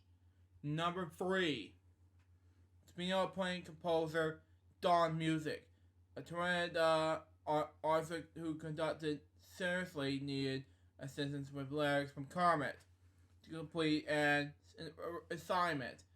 The inside joke was Don had a framed photograph, of Joe proposal hanging on the wall, bust of William Shakespeare on the piano. As Don would reach an opponent's, oh, I never get this song, never, never, never, he would dissolve into the poe of explanation, banging his head on the keyboard. And number 4, Hunt's most understood and composed characters were construction workers Stowey, the most muted counterpart to Biff, an Archie Bunker style Corey Loudmouth who talk a good game to produce little okay. They made it for a classic comedy team. Biff was a commercial problem, and that in Sully's opinion. They interrupt before he could answer. While Biff would jabber away, Sully, who had bobbed up but no eyes, would silently find a solution. Often the thanks to his talents. Wow. Anyway, in a sketch about moving a piano that could have been written for Lowood Hardy, Biff brags to Sully that he could study piano as a kid. He took practice in Rooster Scales. He says, do re mi fa so la di do. Then produces the butchers and easiest up a lot. The all white key C scale. When Buff heads off to bring the truck around, slowly takes his place at the piano and plays Chopin's purposely lewd in A minor. No, it's perfect. Hunt characters have person argue to succeed in the cabinet that distinguish them as slightly rude norm.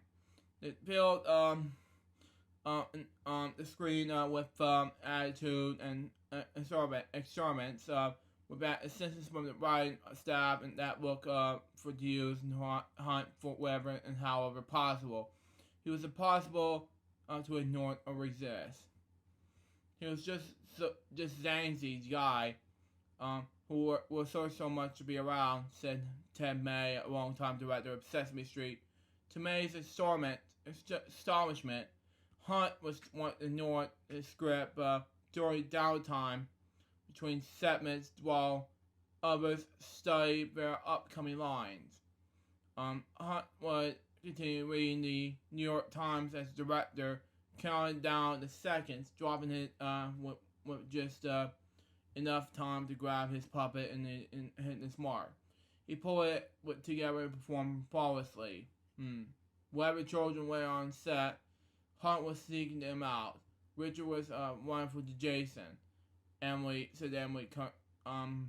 Kingsley, mother of the child with Down syndrome. They have a wonderful relationship.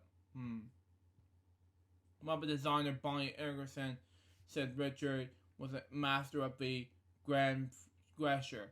There was not a single trip we took. Where he hasn't wasn't the pipe pepper with any child in the plane. He was always try to sit next to them and get them to the saying even he created a show. Wow. To keeping everyone in the stitches. I never saw anyone make friends faster than Richard. Wow. Hunt was extremely generous. Regardless of the number of diners surrounding the table, he would pick up the chit-chat and wave up objectors. With his first paycheck with Henson, he bought a color television for his parents and siblings and for family's first set. He could provide helpful assistance to colleagues. No easy trick around. Iverson's performers. Carol Spain credits Hunt with helping Big Bird become a more confident dancer. Richards once said to me, "Pretend Big Bird thinks he is the greatest dancer in the world," and just gave him affirmative what he thinks great dances. When Spig adopted this attitude for Big Bird, his struggles disappeared. After that, I would say to choreographers, just show me what kind of dance you want. Just don't expect me to just duplicate it, Spinney said. But since then, Big Bird has danced on stage with the Rockettes on Radio City Music Hall.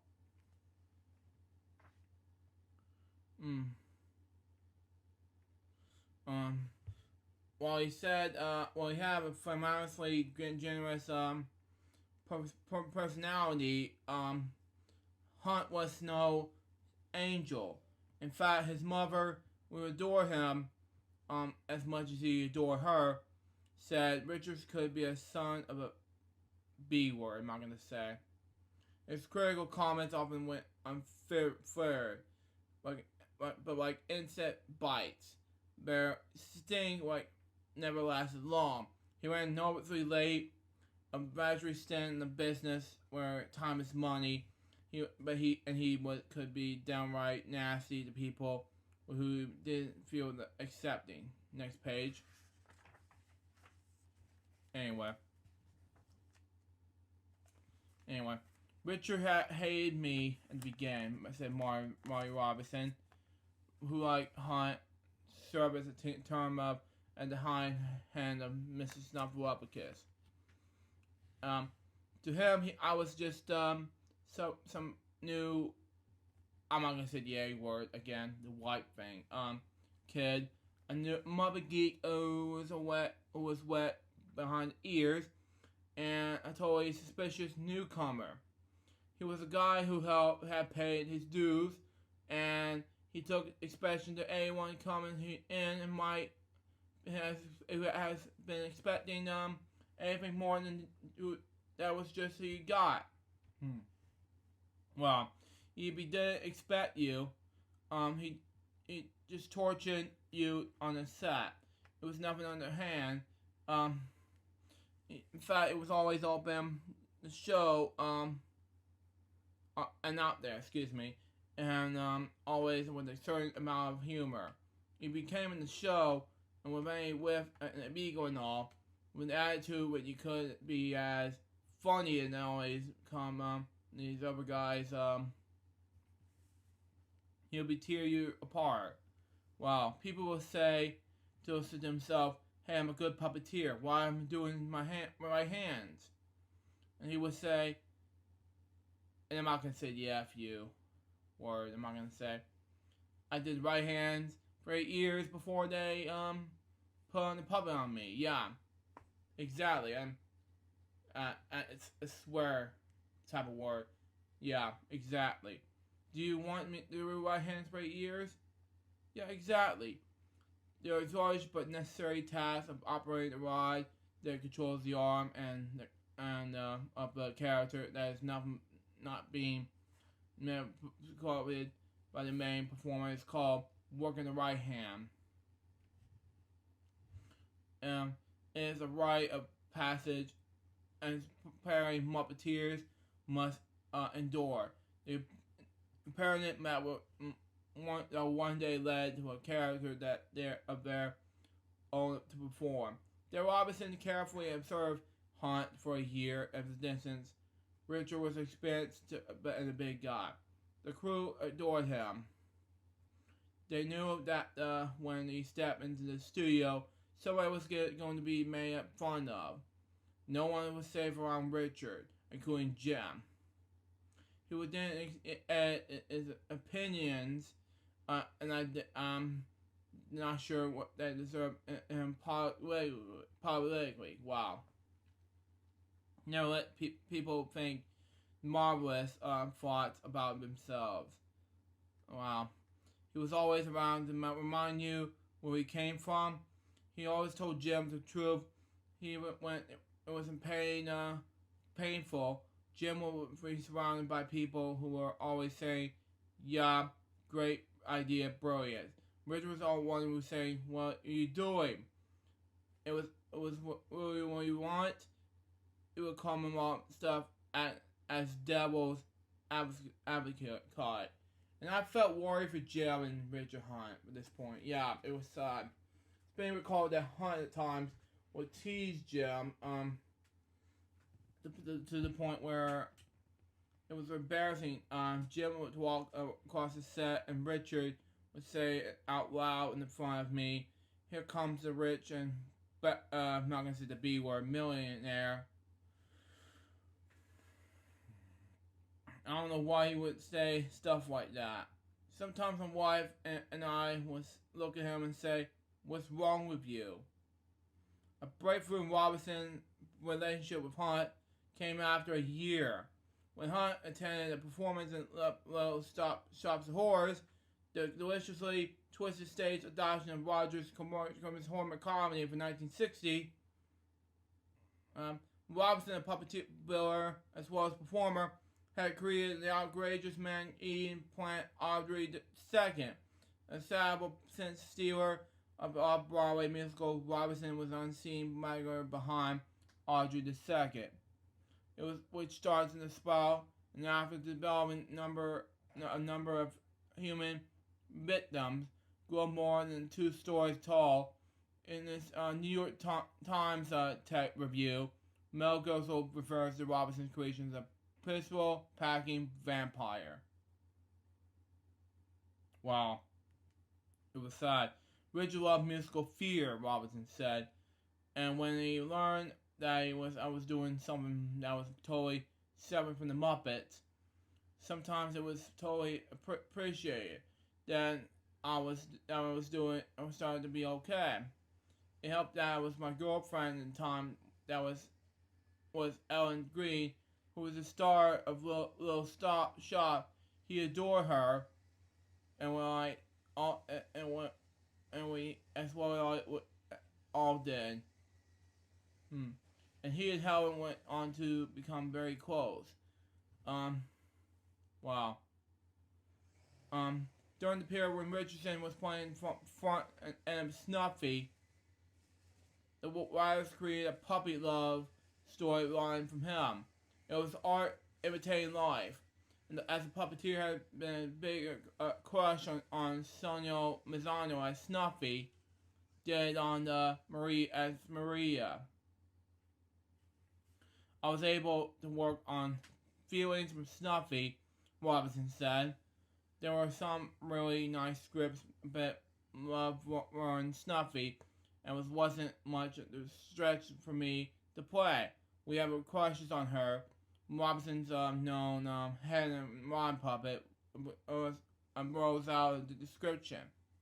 Tel was a minor pop character until Carol Spade got suddenly sick one day and couldn't come in. Waiting for him, of course, was an entire Big Bird script to do. We were all looking for each other like, we're going to do now. It was like, hey, here's an idea. Let's get Telly something to do. When puppeteer Brian No performed Telly, it was Grubb selling obvious warrior Muppet. Every monster has a mania, but Telly was a little too destructive and very hair trigger to me back then, Robinson said. He used to be considered Oscar his best friend, and of course, Oscar was just torturing him mercilessly, which put him on this burning ring on self-rolling. It was a joy of Oscar to behold. It was classically sick. Sounding like romantic relationship. I much prefer him in the present state. After I took him in 1984, he evolved. He's gained a lot more range. His reaction is stronger. It can't be destroyed quite so easily, and he had good friends. He made his main thing now that he was believed totally in whatever he's into. Okay.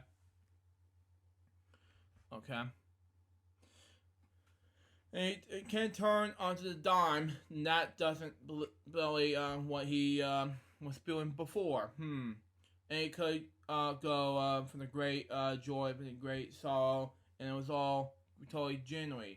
Considering that the most Muppets start out in the bath mats with Apollo gaze. It's very marvelous that they seem to have more deliberity to their personalities than do most humans' characters in television.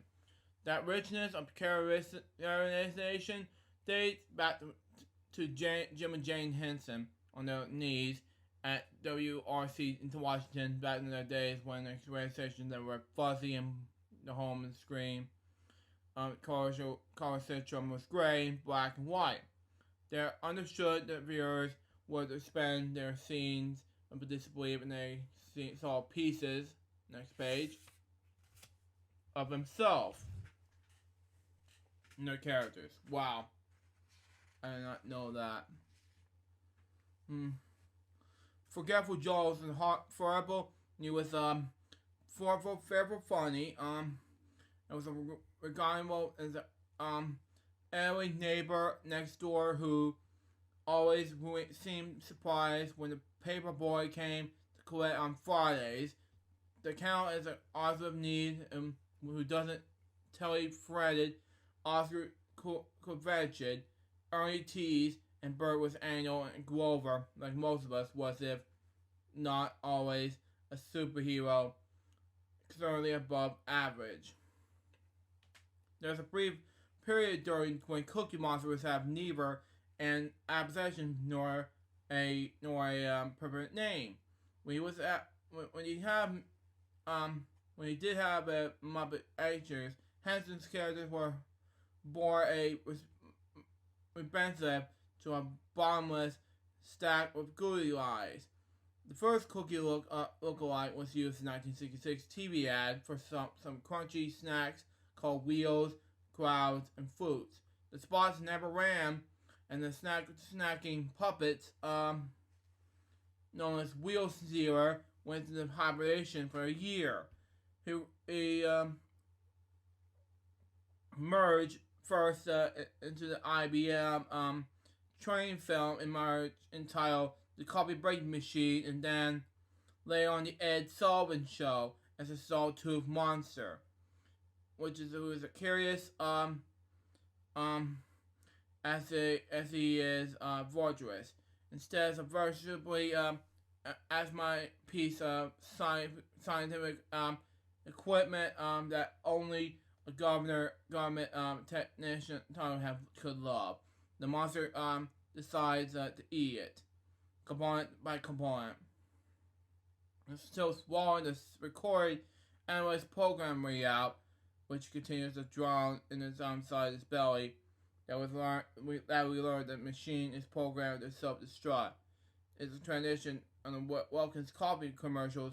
The punchline is kaboom. The third incarnation on the character was the charm in the weeks leading up to Sesame Street's launch, as the production team was shooting segments from the previous clip. Joan Stone was handed a half-baked script. The premise was promising a blue, braggy monster and his wife, for cash, and prizes on the quiz show. And thought the sketch began well enough, it ended with fun. We read and Jim and Frank looking at me and as two would say, "We're supposed to perform this." "Yes," Stone said, swimming his arm and throwing. Excuse me. Something in my nose and it's in my mouth. But anyway, let's continue on. "Yes," Stone said, sweeping his arms and turning his light palm up, as if to say, "It's showtime, boys."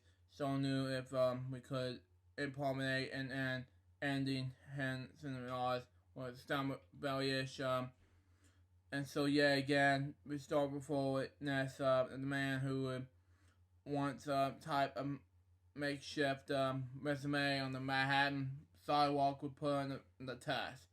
"My mind was racing," Stone said.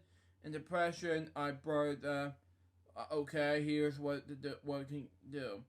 The monster is why we win the game, like script says, but he can get the questions right, excuse me. The emissary will say, your prize zebra for 2 weeks in Hawaii, all expenses paid, a free car, a new house, or $25,000 in cash, or a cookie." Yeah, that seemed to make more sense. Jim and Frank went along when we began taping. When the critical moment of decision arrived, they rarely get into it.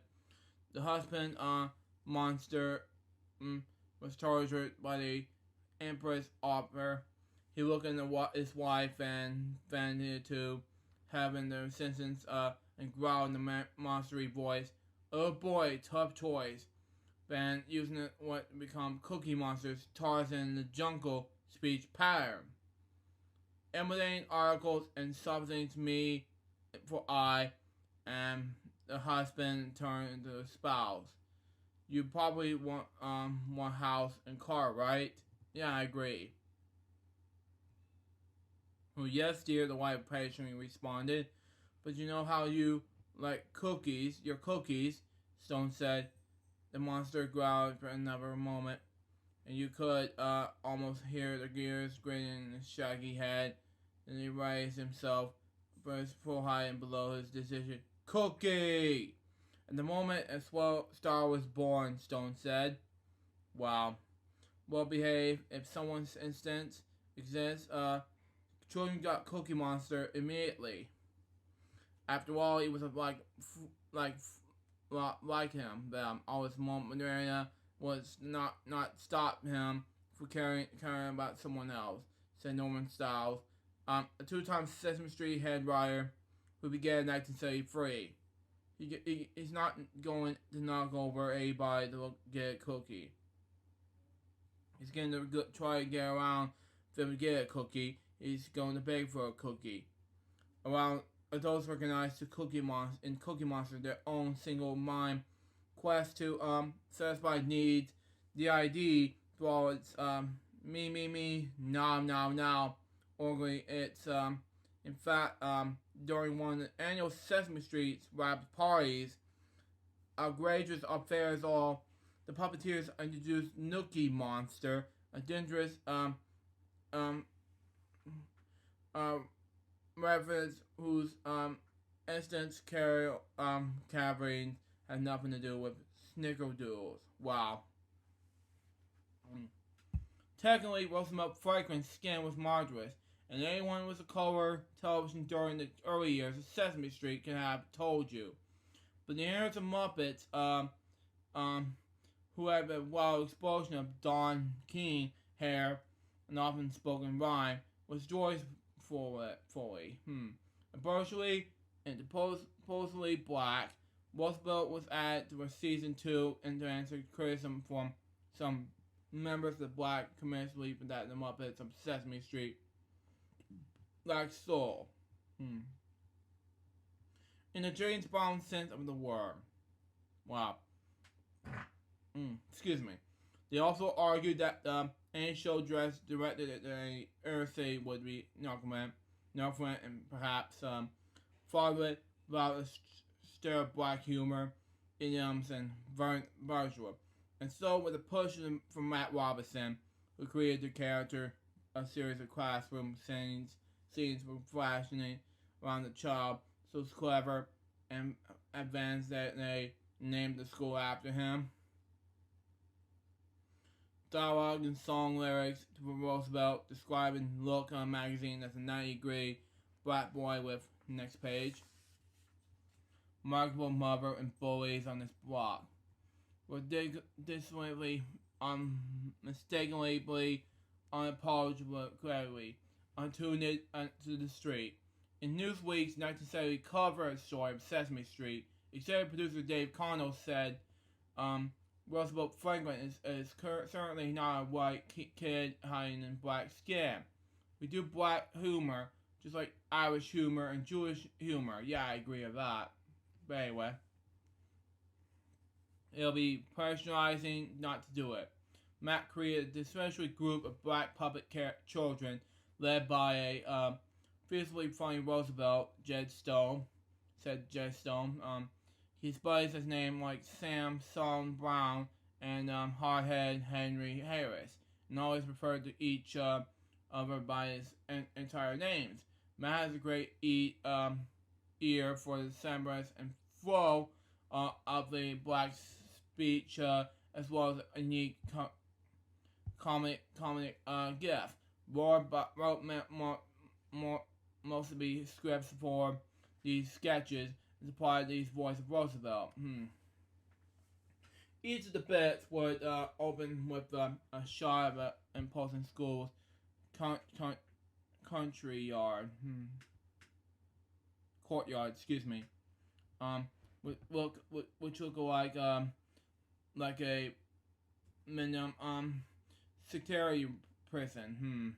And the student chorus singing "Hail to Thee," how the mama was belligerent at which point the horn chime, in which they would dial up, elementary school. Yeah, I'm about to sing anyway.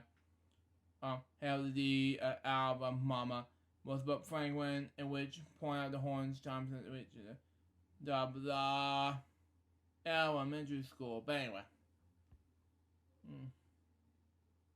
spitballs and papers for airplanes, and barely greeted Roosevelt as he entered his classroom. In one pitchy episode of his household's dangers, Roosevelt peeks into the frame as the classroom stays. Something must be up. Roosevelt, as enters his yellow and pink striped turtleneck, asks the class meaning of that day's spelling word: poison. Poison. Bad news, they said, using it. In another sassy segment, Roosevelt gave a geography lesson on Africa, referring to one of those window shade style display maps that always hung above the classroom blackboards, with Jesse beat provided by Dave Epson brushing on the snare drum. Roosevelt disables on the students, but couplets borrowed from Tarzan movies. That the continent is just one big jungle. All this, he says, pointing north, is a desert. Yeah. All this, he says, pointing to some western coast, is a whole bunch of beaches and water and fishing place.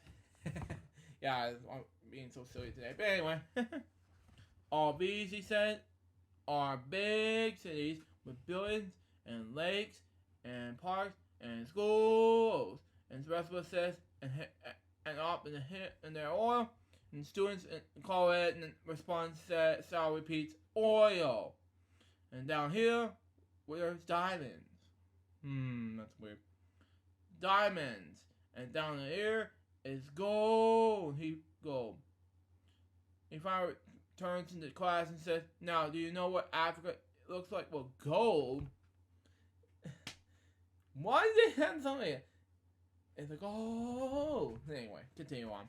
Classmate hard-headed Harry Harris, perfectly in sunglasses, portrayed by Mazzano, volunteers. I know what Africa looks like, how smart Tina looks like too. Referring to all what sit one desk ahead. She looks like an American queen, with diamonds and gold around her. Wow. And dig it. I'm not gonna say the N word in this video, but that's just me. She had a smile like a desert sun and eyes like a cool waters of a lake, and she tall like a building in a great sea, and she got feet like an African elephant. Yeah. And class erupts in another sequestration. The paper airplane flies across the classroom. Roosevelt says, I'm not going to sit around to hear what she said to him. I'm going to dismiss y'all. The actress, singer, Roger Clash, Matt Robinson recorded, my name is Roosevelt. Yeah. As long as I do this, I'll be laughing in the sketch. And I say,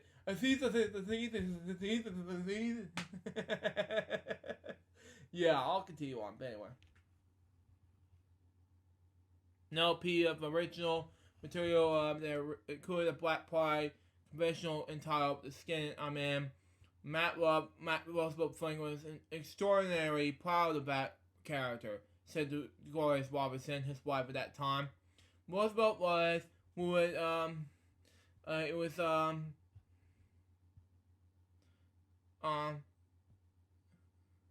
Roosevelt was where he was. An alter ego. In private, Matt was never that shy. He would love to sing and imitate Ray Charles. And there was a little bit of Ray in Roosevelt. Wow. Wow. She said, Anyway, moving on.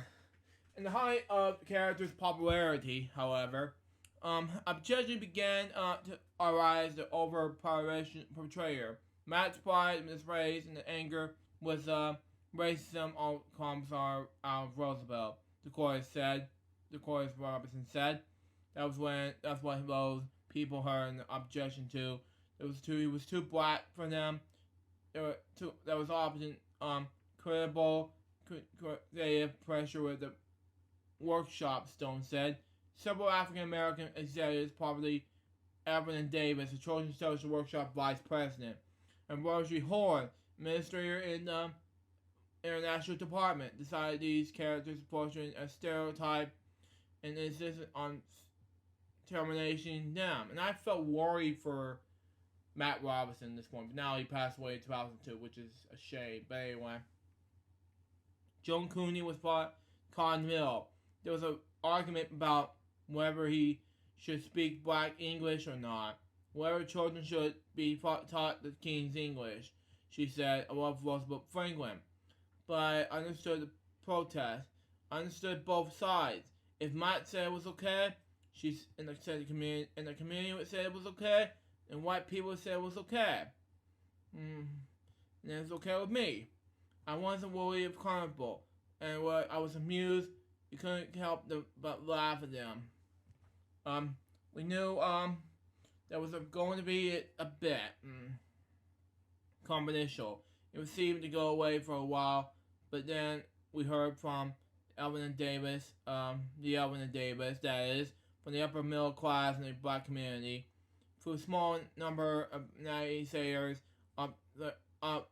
carried the day, despite what Stone said was vigorous opposition for the show's black performers.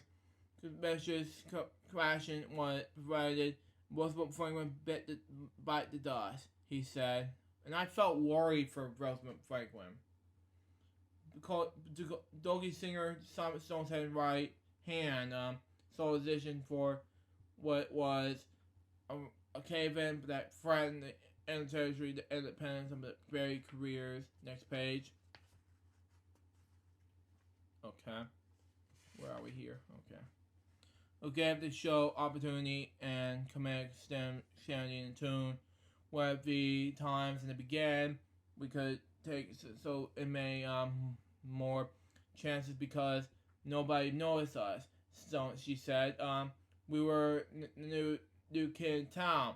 Then once the show became successful, more people were watching it. We're getting more and more mail. Management began to vote things that were going to happen in the first season. And then more and more people were entering in and giving their opinions. It was always, no, there isn't, good, not yes, let's do more of it. Oh my God, help me. I suppose that was a way of the world, she said. You become more cautious as you become more successful. And it came more just as we were in the position to take more chances. In 1970, unemployed actress Fran Brill was living in Dixie Hotel on 42nd Street, making the audition rounds without so much success. I had been in a Broadway star show called Red, White, and Maddox, then closed after 41 performances. The show was originated in Atlanta and moved to New York. Then started segregationist Lester Maddox, then governor of Georgia. Wow. I used to watch the first season of Sesame Street and cheer myself up. And the end of the day, followed by Mr. Rogers' Neighborhood. I used to think, I'll never play with a puppet in my life. So I could probably do all these voices and accents or whatsoever. I just broken into doing voiceovers, and I saw an ad backstage and that said Jim Henson was looking to train people for Ed Sullivan Christmas special. So I called Jim Henson one day, and he picked up the phone. It was a small organization in that time, and I said, I'm an actress. I just come to New York, and I just never really played with puppets, but can you use me as a voice person? Jim said, well, you do it that way. The puppeteers do it their own voices. But why don't you come on over?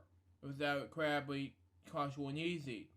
Bill arrived at the Henson workshop to find Jim, Frank, and a trolley full of puppets and a big mirror of some scripts.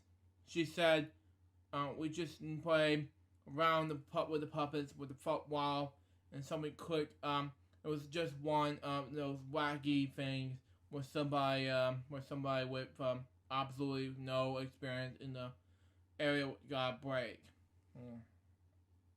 It was my sense of humor that maybe that knew I was an actress and I could do all these things, these voices, and sing. And they invited Brill to attend an upcoming 2-week training program in puppetry. There was lots of people the first week, and we all learned the basics. After we let some people go in the second week, this remaining group of newcomers performed in the group of the monsters called Frackles in this great second Santa Claus switch. The two samurais from the training week were Brill and Richard Hunt. Both showed enough promise Hitchens to ask if they would be available to work on Sesame Street for season 2. Wow. Brill said, "Oh, I'm an actress, I don't know." Henson responded, "Well, just see if you can give us a few weeks out of the year." She agreed, but it now to be a prominent moment in her professional life. The truth inside was doing whatever I could to play the rent in those days, working initial shows, doing line Gary monitoring. But now looking back on it, I was really off to college and got a job with the Muppets. But we began the monitoring period of the Muppet Servitude of Sesame Street. Arriving the scene at the time where people outside of the Hensons circle began and to wonder if he would ever break up all the boys club that would become Muppets. Wow, they really didn't need a woman because the guys will perform in Frostbill were hilarious, but the pressure was on the 70s. Brill recalled, girls back then didn't think about puppeteering. They thought them being an actress and comedians. But to be a puppeteer was not on anyone's wavelength. Players with the corps of players. What was the most challenging thing in my life, she said. You had to be one of the guys, but you would not want to be the guys. And there was a pecking order. You had to be mindful of what your place was. For a while, there was some strong-minded woman who came in. And they began to tell people what to do, how to do it. Bryce sliced her index finger across the throat. Wow, it was like off with their heads from Alice in Wonderland. Wow. Girls succeed by embracing her femaninely. When her chance came to develop a character during the heyday of Woman's Lib, she reached up for a little pink puppet and named her Prairie Dawn. They put her in the blonde wig and the party dress and asked me to create a very female girly girl, and I came up with this initial Prairie sound. Given the time to develop the character, Bill and the writers filled out Prairie Dawn's low-handed, patient, pedantically. In most cases, Muppet seasons slowly became before their mature. The whole Muppet thing works best when people are free, are open, and feel like nobody would criticize you. And Jim was incredible like that. He would expect you to doing the best you can. He also knew where you came from, and if you weren't born puppeteer, he didn't expect you to be incredible moves. Wow. Some people are incredible puppet manufacturers, but they only have one voice, and they end up using it over and over and over. Some people, the last 2 pages, I'll wrap things up. But anyway, the other aren't fantastic manipulations, but you can do all these different voices and characters. And then there are more than a couple of who can do everything. Okay. From time to time when James Taylor is out with the annual summer swing about doing music publications, a voiceover in the audience would call out Jellyman Kelly. The shout out eventually ripples from their seats, triggering a memory from the part of the singer-songwriter's band's bass from the Hannah's experience of the JTs on Sesame Street in 1983. Television is powerful, Taylor said with a smile. Combination by jazz visual Howard Johnson on tuba. Taylor introduced a sing-along song that about a man who loves Joey Mosa on his toes. And I agree with Joey. He is gal Jenny Mahoney was a fireman's daughter who is love in this boiled water. A bridge of 5 preschoolers joined the for chorus. Oh, can he come home, Jenny? Can he home, Jenny? Can he come? What do we call it? Some nonsense lyrics. Yaka yaka yaka yaka yaka ha ha no. What do you call it? Equally inspired was 1983 workshop duet with Oscar, in which Taylor tweaked the lyrics of Your Smiling Face. It's good, natural, happy vibe, heap, battery upon the Marshall's puppet. Oh, whenever I see your grouchy face, it makes me want to smile because I like you just a little bit. Oscar peek out his pan. And when you give me the nasty little frown, turn me upside down. Something about you, Oscar, I don't know.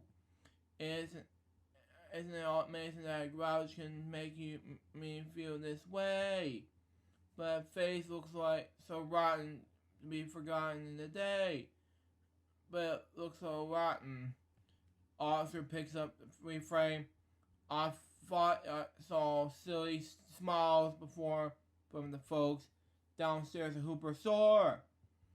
But you're make me miss minus, yeah. And then when that's when I feel glad. Taylor described his free Sesame Street appearances. Wow.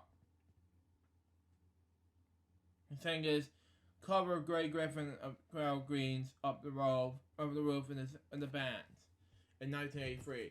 A magical days. It was wonderful to get the caught and the energy on that set.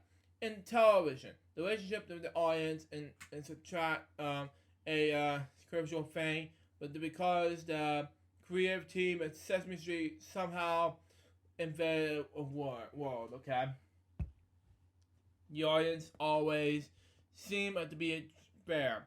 There was no barrier to break through between rehearsal and performance. It was like everything was happening all the time. Wow. It was great to be part of that boundary, humor, and responsibility. Elsewhere on television, there was a corporate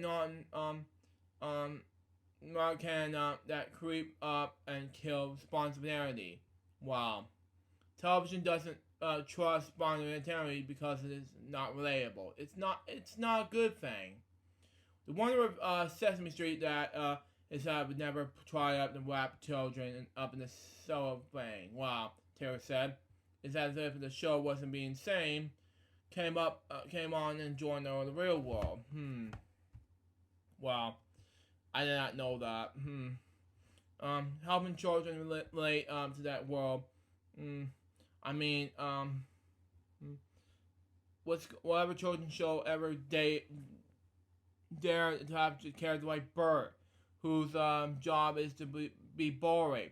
It's not sort of a thing you could think to play to children, but it's all part of the Isaac elevator it suggests the viewers other ways to see themselves. In that way, it's Maffick they created a Cookie Monster with its imitated appetite, and Wide Open Big Bird characters were unsurveyable their children could use. To me, this art is a matter of people present unusable models that people can adopt. Art plays a trail through territory that nobody else had walked on. But after the artists have walked on it, there's a way through them go through it. Kids probably need find a vision of themselves that works in the world of ways in which they could tell themselves, yeah, there's a place for me. I can go through and makes it. They need to know this daily, and then time all this together. It was not only about children. It was about us as grown individuals and how we see ourselves. And we need to react to what kind of international myths and self-images we consider for ourselves and what was available. It was our culture is. Wow. I find it amazing how much Sesame Street is offered of an initial process and it was a wide range of people. If it offered to do a hugely exclusive group. Always, he said, in a joyous way.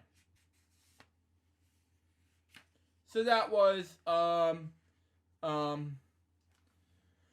chapter 15 of the book. What do I think about it? It was amazing, but overall, it was a huge chapter to read. But I'm saying along to that whole Oscar thing. But anyways, guys, that wraps up this book review, episode 16. Hope you enjoy it. Stay tuned for the next one, which is going to be a supercut video of Friday's LukeJ62895's episode season 2 and 3. But until next time, LukeJ, goodbye, peace out, baby. We get more videos, guys, very soon. Till then, Jump saying out. See ya.